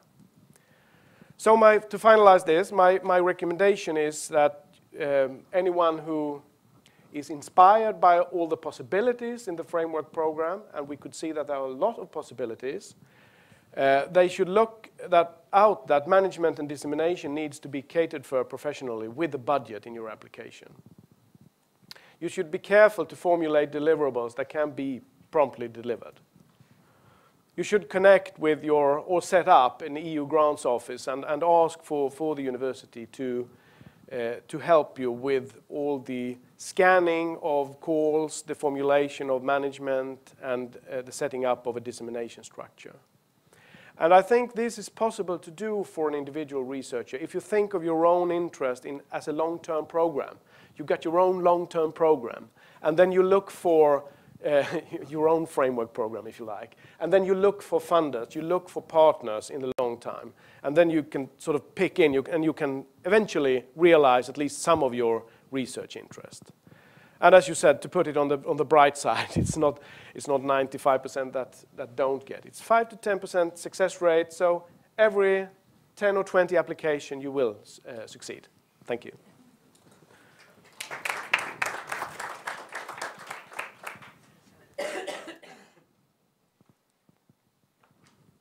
Any questions to Peter, if you're wondering something?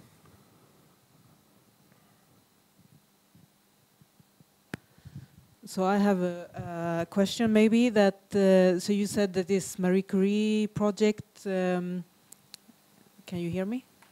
Yeah. This Marie Curie project helped you find the cooperation partners. And so would you recommend also people that haven't been in framework projects before to start in this kind of way, or would you, I mean, this was the first time you were a coordinator and you were successful, but what do you think? Well, I think you need some experience from large-scale cooperation, but you can gain that in different ways. Mm-hmm. So I had Nordic projects before and then the Marie Curie project. That was my pathway into this. But I think I would, if I only had coordinated one-man projects before, I think this is too big step to take directly. So maybe to begin with, maybe start as a partner and learn some more. Yeah. Yeah. And also accept any kind of evaluation roles and any way that you can participate in this machinery, because now I guess I have forgotten how I learned the Eurospeak also. I mean, the work package language and the deliverable and milestones and all that. That was completely new to me 5 years ago. Mm-hmm. But it is coming into the national scene also, but you need to adjust your ears to understand what are the possibilities within these programs. Very good. Any questions? Yes, Robert. I think I have this privilege. It's more like a curiosity, because you of course presented it in a way as a success story, which it is, as you've shown. And I take also on board the negative aspects as you've highlighted. I mean, we don't shy away for certain issues like the rotation of project officers, etc. That's just a fact of life, and that doesn't make it easier. What I'm curious about is a central point that you mentioned about the way you go about the funding, because I thought I understood that maybe you would be in favor of a different kind of funding, because you mentioned, for instance, what you have to reserve for the management part, mm-hmm. which you can judge because you did it and you know how difficult it is, how much time consuming it is. My question is this: since in the rules participation, which will be renewed, there is this option currently on the table to change this funding structure. I would just, as a curiosity, I would like to know from you, with your experience in this kind of project, what in your view is the correct percentage distribution? Do you think as a coordinator you need much more for yourself to organize things? Do you think the university should have more money through their central office to support you? What is, in your view, what is the ideal situation? I think we had in our project, I don't know if we are sort of have a mean value of resources set up for management, but I think it's fair. I mean, we have a fair part that we can manage with that, at least as far as we have got now. I know from Marie Curie project that it took 1 year to finalize it, so it was a lot of work also afterwards, and I don't know yet how much that will be. So. And for the coordinator, I think that the main problem there is that I'm in a way busy in all work packages at the same time. I'm managing, I'm disseminating, and I'm doing sort of research. So the Excel scheme where I should report which hours I made in each of these activities is a bit difficult to fill in if you are very conscientious about it. But I think that having these, I had about 40% of my time in this project. And of course, I've allocated more engagement and more time, but I don't have any sort of structural idea of how to change that because it's open in the application. So I'm not sure how, if I could counter, what are the suggestions for changes? One of the options that is being debated is an option that is not very much liked by British universities, which is a system whereby the cost would be funded for 100% and the organization would get a 20% overhead. So it would be more researcher oriented and a bit less institutional, which has certain implications. But this has been proposed in terms of simplification because you know that if you go for 100% funding, apart from industry, let's just leave aside industry, but if you work with non-profit organizations, you can just make your cost claims, and then the organization that is the umbrella would get an X%, which can also be changed, of course, in the negotiations in the council, but it's a very simple solution. So.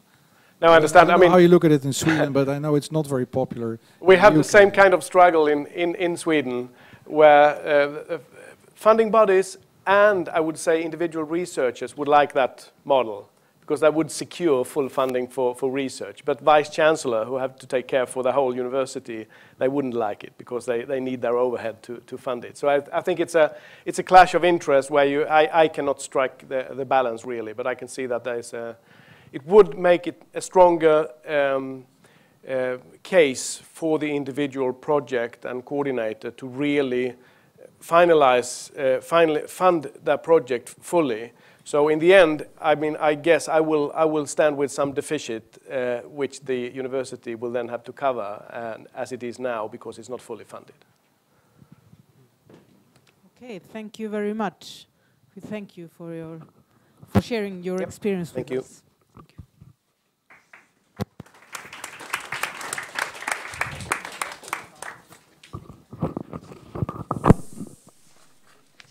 And now it will be Lucas that share with us his experience from the SSH program committee and some words also about the Horizon 2020.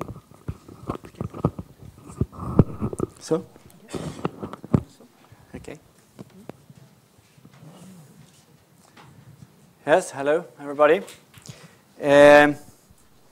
Yeah, I'm working here at the Swedish Research Council, and I'm a coordinator for Social Sciences and Humanities, meaning that I'm taking care about almost everything that is connected to Social Sciences and Humanities. We don't have a department for that, so we are actually two persons taking care of that. We have a kind of horizontal division of the work in the council. But I'm also involved into ERANETS, and from one in the humanities, it's called HERA. You've heard about it, perhaps. And one in the social sciences called Norface. And I've, since March this year, I'm also then working as an expert in the Social Sciences and Humanities Program Committee. And I will say a few words about that. But first I want to take the opportunity to say a few words about, as a complement to what Robert was talking about when it comes to some of the ERA-nets and the platforms. We had some questions about the platform from India, for example, if researchers could be included in this project. And Robert gave a quite clear answer on that. But I can add to that as a member of HERA, Swedish Research Council is a member of HERA. We are, and also in Norface, there are discussions in both HERA and Norface if these networks will come with, make an application for these platforms. So in the long run, it might be a good chance for Swedish researchers to be involved in this, as what it ends up with. But it's only in planning stage at the moment. When it comes to the next one, the welfare state futures, was also mentioned in the working program. Sweden is involved in this ERA-net that have already a program called Welfare State Futures. So that will be a possibility for Swedish researchers to be involved in that call, and it will be published later this year. So also not only the Swedish Research Council, but most probably also FAS will be involved in that. But not still decided, but quite soon, I think. Yes, that was the words about the ERA-nets. But now I will try to say something about the work in the program committee, and especially from a Swedish perspective, what we are doing and how we are involved in this work in the SSH program committee. And it's a bit difficult to do that because we, as you also heard from Robert's presentation, we don't really know what will happen with this program committee with the new framework program in the Horizon 2020. So what I can say something about is how we have been working until now and what we are doing now, but we don't know if this is how it will be working in the next years. Oh, sorry. But first I will say a few words, give you some figures, just to see what this framework program is and how it fits into the Swedish funding schemes or the Swedish research funding from funding organizations in general. And this is for all research areas. You can see that the funding from the Framework Program 7 is a quite large part of Swedish research funding, external research funding. It's not as large as that's from the Swedish Research Council, but it's almost the same as the funding from VINNOVA. But this is not just humanities and social sciences, this is all areas. The humanities and social sciences part of the EU funding is quite small, as you can see, about 2% with the cooperation, about 14% when it comes to the ERC funding. And if we focus on the social sciences and humanities part, we can see that Sweden is doing quite well. When we look at the amount of funding, we have a bit more than 3% of the total funding that is coming from the social sciences and humanities part.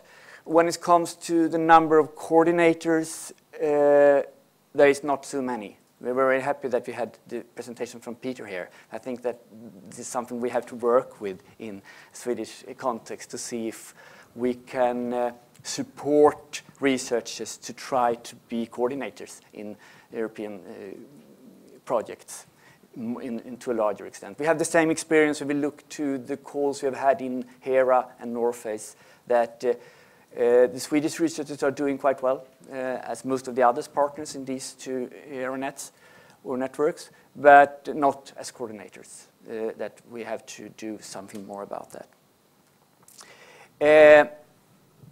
We can also see here that if we compare with this picture before, when we took a look at all areas, if we look at only at the social sciences and humanities part, these are approximately figures. I have made quite rough estimates from the year 2011 for the different funding organizations here. But we can see that the framework program is not as large here.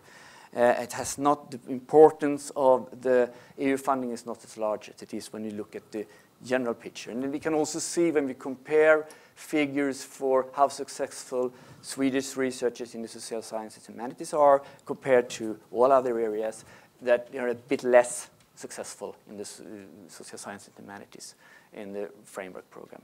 So I think that for our work in this, when it comes to the program committee and when it comes to as NCPs and inform you about this, we have an important work to do to see that here is money to hold, but we can do a bit better perhaps. That's something we have in mind when we are doing this work. With the work when it comes to this program committee, we have an organization that we have a formal delegate that is from the Ministry of Education. Her name is Eva Stensköld. She formerly worked here at the Swedish Research Council. And I am then working as an expert. And the delegate has the formal responsibility to deliver the viewpoints of Sweden, and what I'm as expert to do is to inform her, to give her background information, or to give her proposals for what kind of standpoints is important to have from a Sweden point of view. And when I get my opinions, I have a reference group for my help, and the idea with this reference group is that we're trying to collect or to find out the general importance, what is the general important aspects to put forward in this program committee from a Swedish point of view. So we have to know quite well which are the strengths and which are the weaknesses in the Swedish research when it comes to the social sciences and humanities, and which are the basic needs. What do we think is very important here for the Swedish research to have a chance to be successful in Europe, but also what we think is important that should be focused on to get the research to improve in different ways on a Swedish account. And the reference group is then composed of partners from other research agencies. We have from Riksbankens Jubileumsfond, we have from FAS, we have researchers included in the group also to get experience from researchers directly.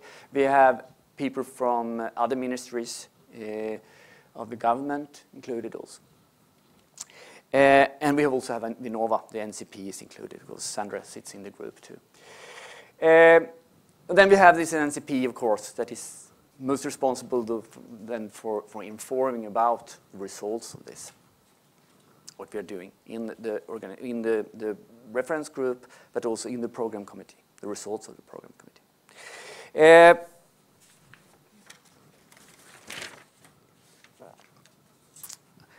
And the work of the reference group then is, I think we could say that this is basically three things that we have been doing. I'm quite new in this, so for me it's been a time of learning to see what's actually what we should do or what has been done before and what I think we should do in the future. But I think that one is to get input to the delegate, what I said, so that when it comes to meetings in Brussels with the program committee, that we could have a good, that the standpoints from Sweden is based on a knowledge about how it works in Sweden. The second is to comment on the drafts of the working program. It comes often quite late from the Commission, so there's short of time to do this before the meeting, but we also often get the time to deliver comments, in written comments, after the meeting. So this is the way we can work. So to gather the reference group directly when we get the draft is often quite difficult, but often it will get time where we can circulate by emails or so. And we have also then started when I've been working in this reference group from Mars. We have starting the discussion if we can be more forward-looking when we are doing the work here. If we could see, to get some kind of map of how the Swedish research in this area, what it looks like, what are the strengths and weaknesses, and so we could be better prepared when different drafts turns up. This is the normal procedure, so to say. But then, as I said, the work might change quite much. And I would say a few words about Horizon 2020. As you know, it was published by the Commission in November 2011. And the cooperation has been replaced by different challenges, social sciences challenges, and the one that is most focused on the social science and humanities area was the challenge 6, inclusive, innovative, and secure societies. In the spring, there was discussions between the member states, and we had some kind of an agreement in the council. Common position, I think, is the formal name for it. And about splitting the challenge 6 into 2, so that security will be an own challenge 7 instead, and a development of challenge 6 into also including reflexive societies. This put more of the humanities into the challenge 6 than was the case before. We had some chance we had some opportunities in the reference group to give minor comments on these drafts that was circulating, but they're coming very late, and it's not a formal procedure how to see this. But we get some late drafts on before it comes out. So what we can do then is try to get input to the government when the government goes further into the negotiations with the other member states, and what the presidency says about it and how they draft new drafts. What is the case right now, what has been during the summer at least, is that there are the first versions or the first drafts of the specific program for Challenge 6. The specific program is the specification of the general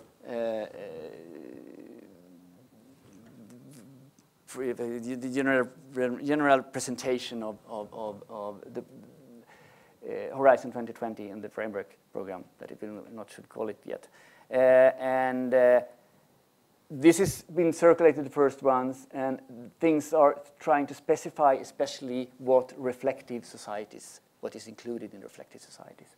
But I don't have any clear news on exactly what the results will be when it comes to that. This is still in the negotiation phase. We are trying to see what we can get. Maybe get some time. I got an early draft for the committee, for the reference group to look at during the summer. We had some comments on that, but it was quite quick. We had to do these comments. It's quite difficult to take all these in advance, what you should do, and be prepared to see what is turning up. Yes? Any questions?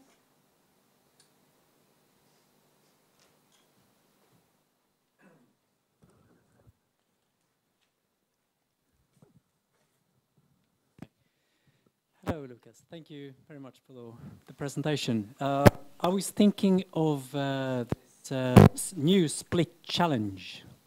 In the first round, the Commission had an idea of 3.8 billion euros for the sixth challenge, combining both the SSH theme and the security theme. Have you seen any new figures as to what will happen once the split is now official?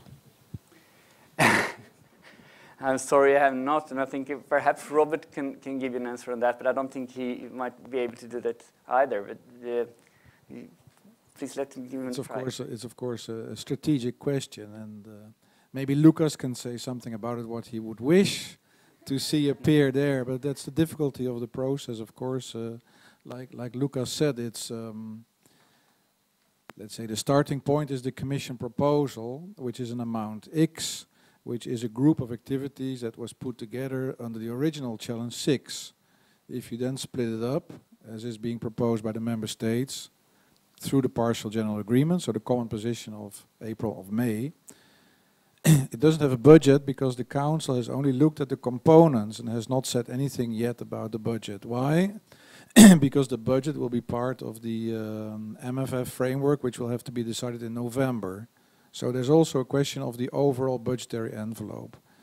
Now, if you want to have a very simplistic approach to this kind of question, you have to do the following. You have to say, well, what is the current budget of social science and humanities in FP7, and what should it ideally be in a Horizon 2020 context?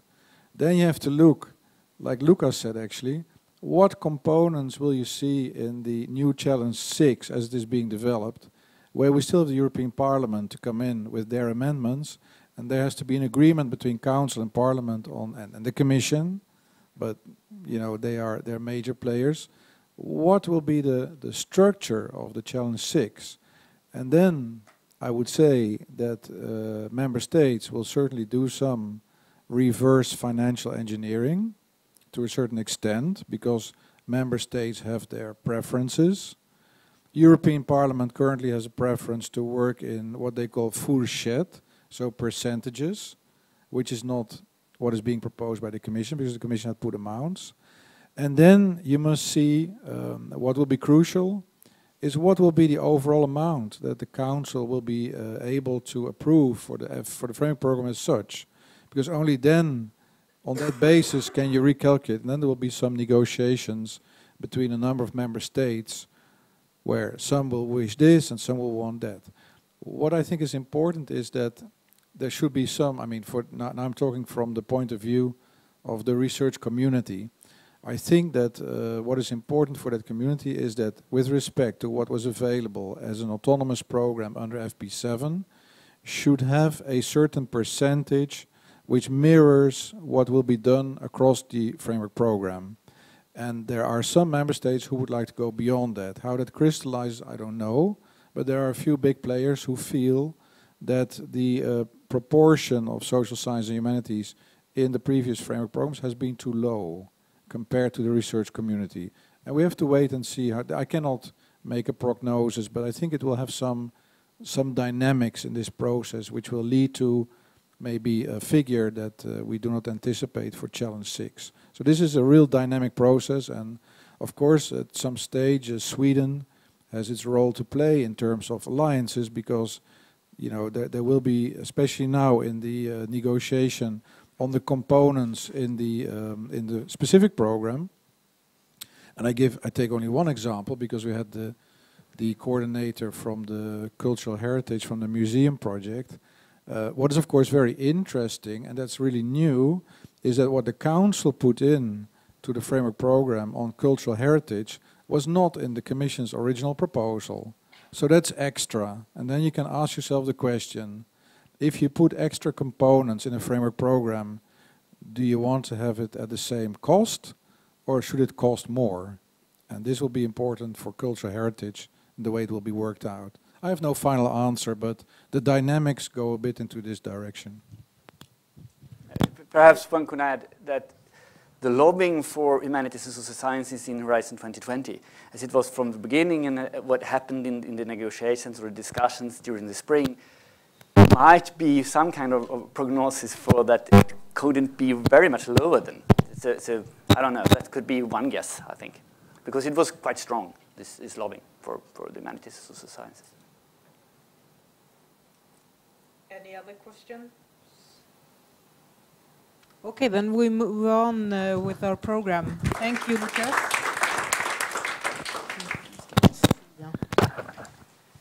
So now Cecilia Greby will tell us a little bit more about the financial support we can find for proposal writing.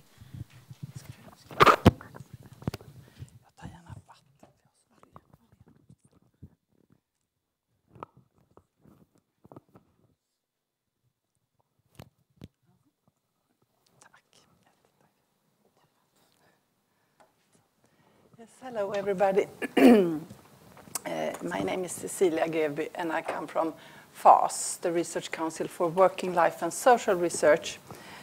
And I will give a presentation of our planning grounds for EU proposals.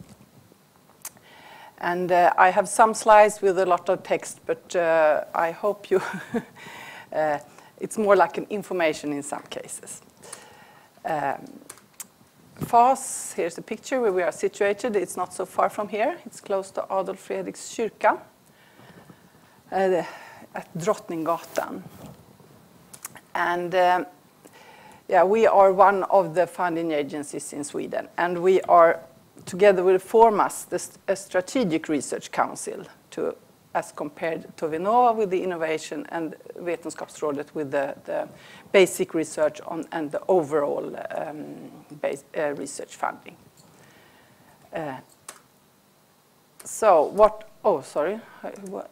Our main research areas that we fund is working life, public health and welfare, and this often in a very multidisciplinary perspective. So yeah, here I have written down some of the main areas that we fund. And our total budget for a year is 48 million euros. And that is, you can say, a little bit more than half goes. We don't finance humanities, but we finance social science. And a little bit more than half of this goes into social science. And then the rest is to, you can say, medical science and social medicine and so on. Yeah, this is we have one call each year, a yearly call for project grants in each year. And in 2008, in the bill from the government in 2008, all the councils should put up an international strategy. And we did so.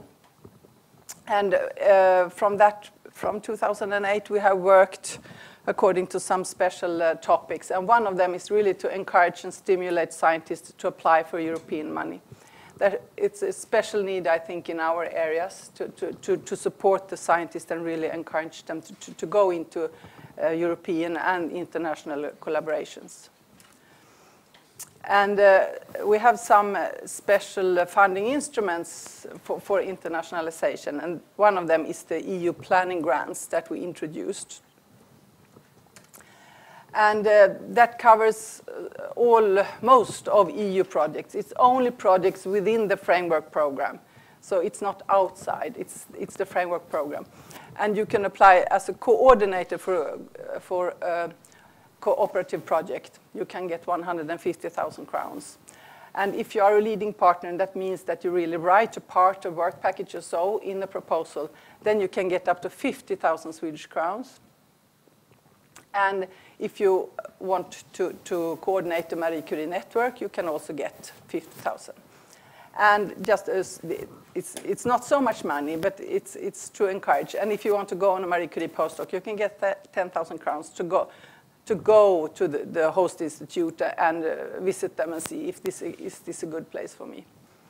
And we also have some money if you want to apply for an ERC grant. And the grant is it's money. You can use it for traveling, or if you want to buy some time to sit down and write your proposal, or if you want to have to get some help with your proposal writing, your consulting, exactly. Then you can also use the money for that. And it's a very easy proposal. It's the deadline. It's open all year round, but the deadline is 2 months before the EU deadline. So we have to have it because we need about 4 weeks to handle it. So you should not be too late to send it in. And it's a project description of 3 pages and a CV, maximum 3 pages. And what's important is that you state the call that you are going to apply for. And it's also important that you have a description of the consortia, the people that you are going to include, if it's a coordination project, the partners that is going to be included in the project. And of course, it is very important that it lies within FAS areas of responsibility, and that's why I showed this slide before. We can only fund research in our areas of responsibility. And also a work plan, of course, and the budget, what you need the money for. And I'm just going through very fast the work program that we have now, that is open now. There are several of the topics that are of great interest for scientists in our areas, and I have just marked them red. It can also be in the others, but some of them are the ones that are made in red. So, and usually you can say that it's mainly in the 3 first activities that our researchers end up in 8.1 and growth, and then 8.2.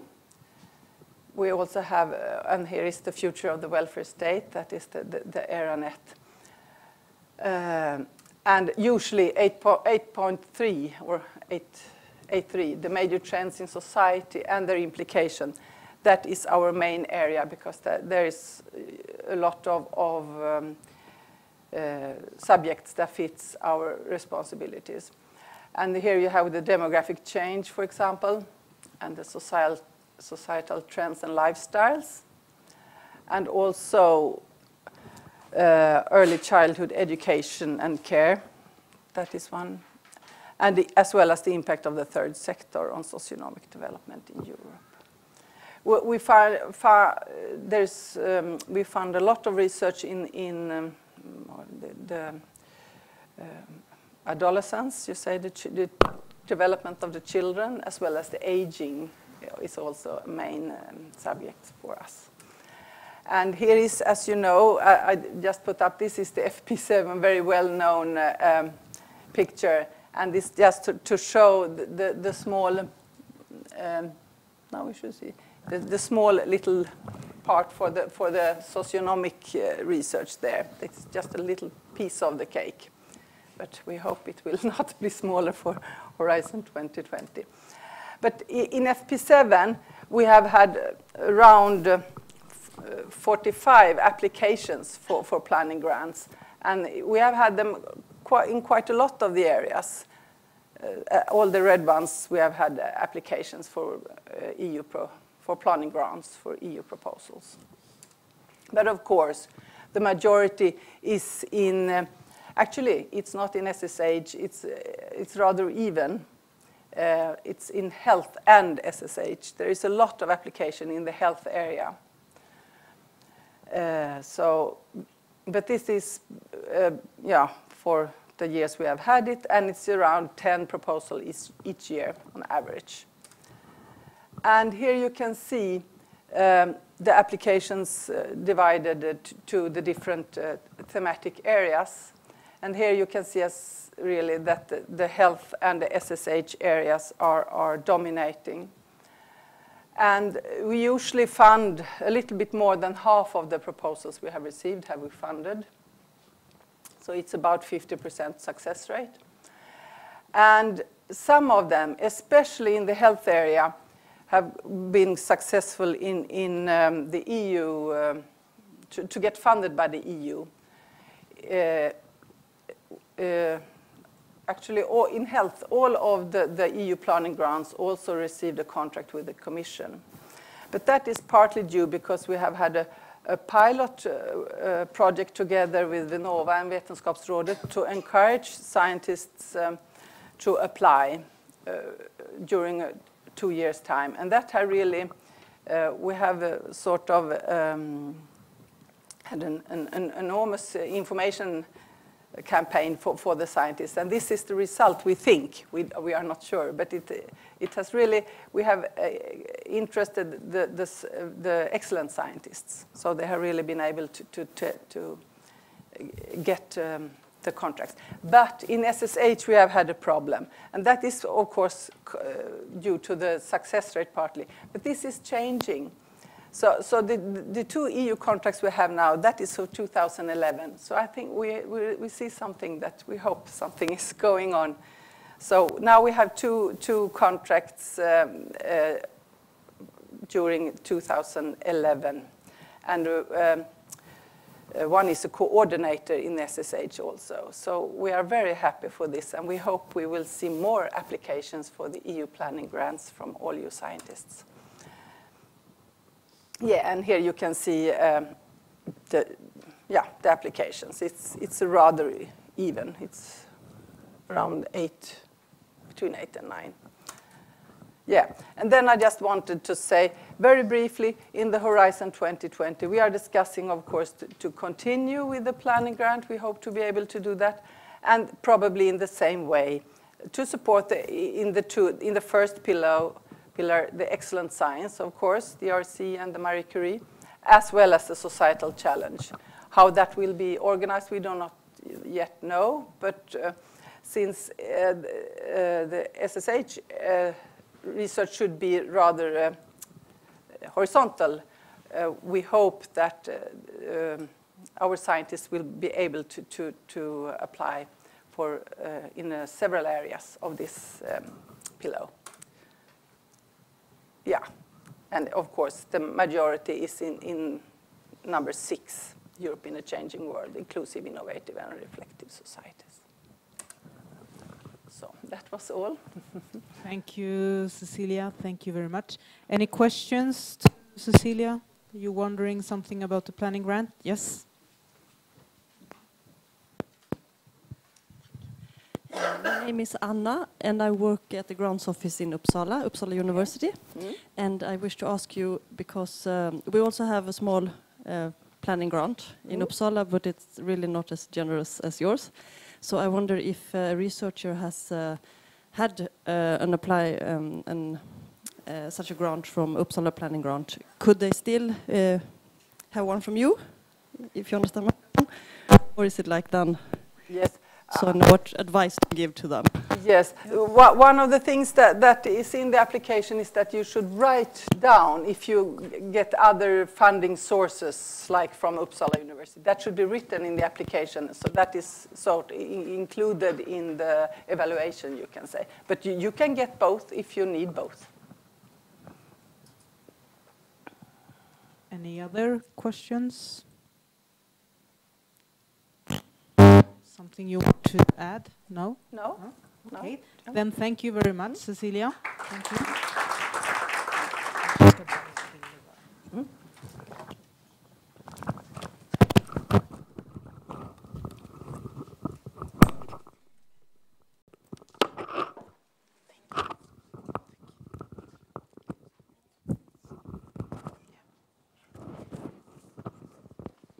Okay, we're getting to the end of our program, but so now we have heard a lot of interesting presentations today. We know what we can find in the work program, and we have heard also what kind of support we can get financially.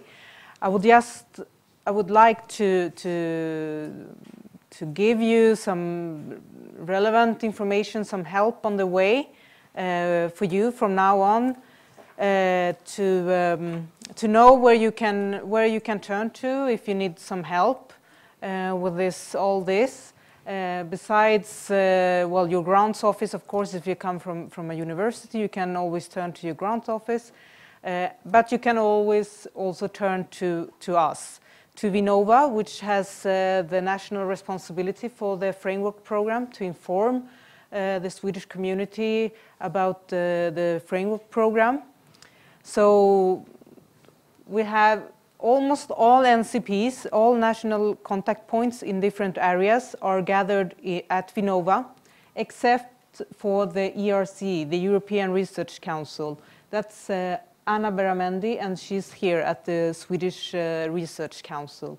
So if you're interested in the SSH area, but you would like to apply for an ERC grant, you can always talk to Anna.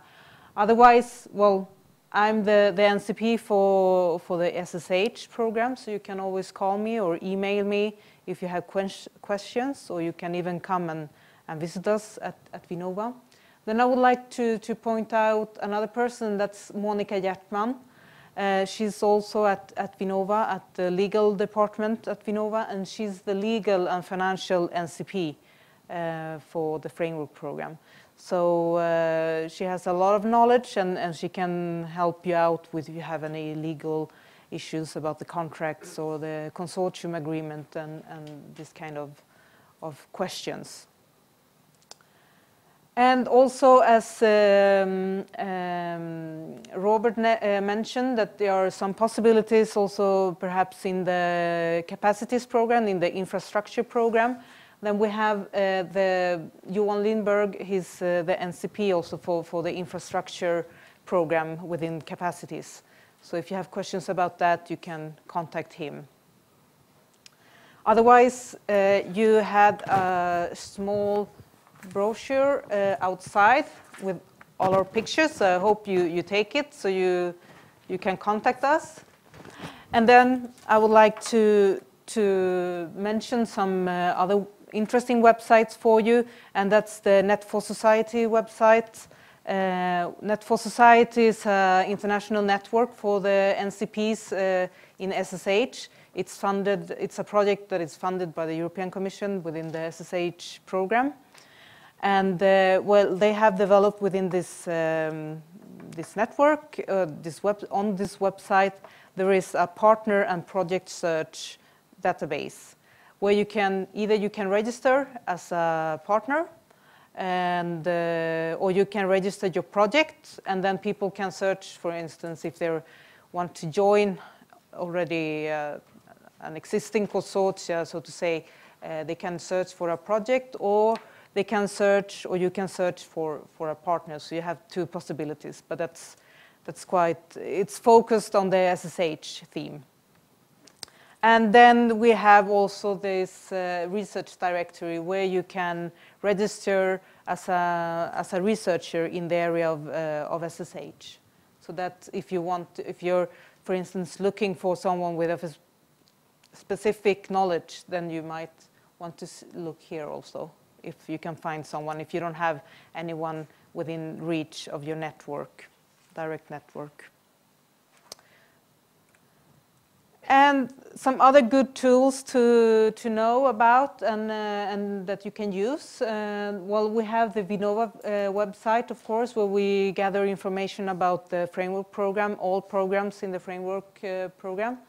And we also use Twitter. We have an own channel for FP7, so it's called VINNOVA FP7, where we announce different things that happen within in the scope of the research framework program and so on. So it's also news about Horizon 2020 and so on. And we have an electronic newsletter also that comes out about 10 times a year. And it's free. You can sign up for it and get some information directly to your email. And then we have, of course, the websites from the European Commission. You have the Cordis website, where you find, for instance, you can search for projects that have already been funded. If you want to see what has been done, for instance, in SSH, you can have a look at in the Cordis website and find the abstracts and the presentation of other projects. And of course, and maybe the most important for you right now, is the participant portal, the European Commission's participant portal, where they have gathered all the calls, all the work programs, and you can find everything in one portal. You can also find their guiding documents and so on. For instance, guidelines how to for the financial regulation or all the how to say the agreements and so on. So you have everything here. And last but not least, as someone mentioned here during the day, I think it was Peter that mentioned that you can sign up as an expert to yourself to evaluate applications in the framework program. And that is something that we strongly recommend for everyone, for researchers that want to learn more. That's a really good way to learn how good proposals should be written. And well, you get into the thinking of the framework program, and you get a network and so on. So it's a really good experience. And you can sign up to be an expert simply by register through the participant portal also. So it's not too complicated to do that. So that was what I wanted to say to the end. And now I would like to welcome all the speakers up to the podium here again, and just to see if we have any other further questions to anyone. Any last questions you want to ask? Okay, then I would like to thank all the speakers. If you can come up, please, to the podium, please.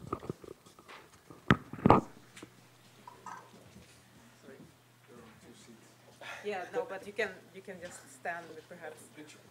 Do you have any last comments, any last recommendations, perhaps you want to share with the audience? Some last recommendation, if you have to think of something, if you don't have to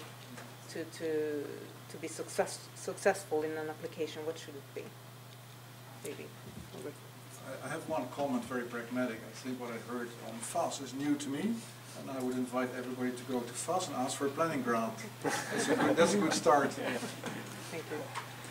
And I would just like to add that you have to make an application to get one.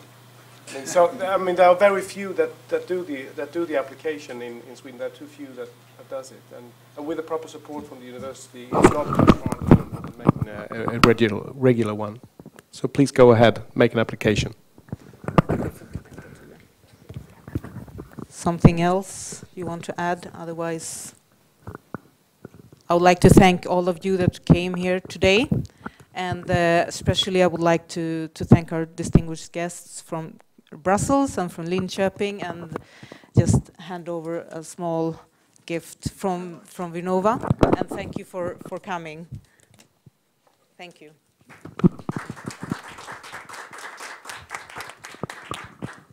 And now I invite all of you to stay for coffee, and we have sandwiches outside, and we continue the discussions outside.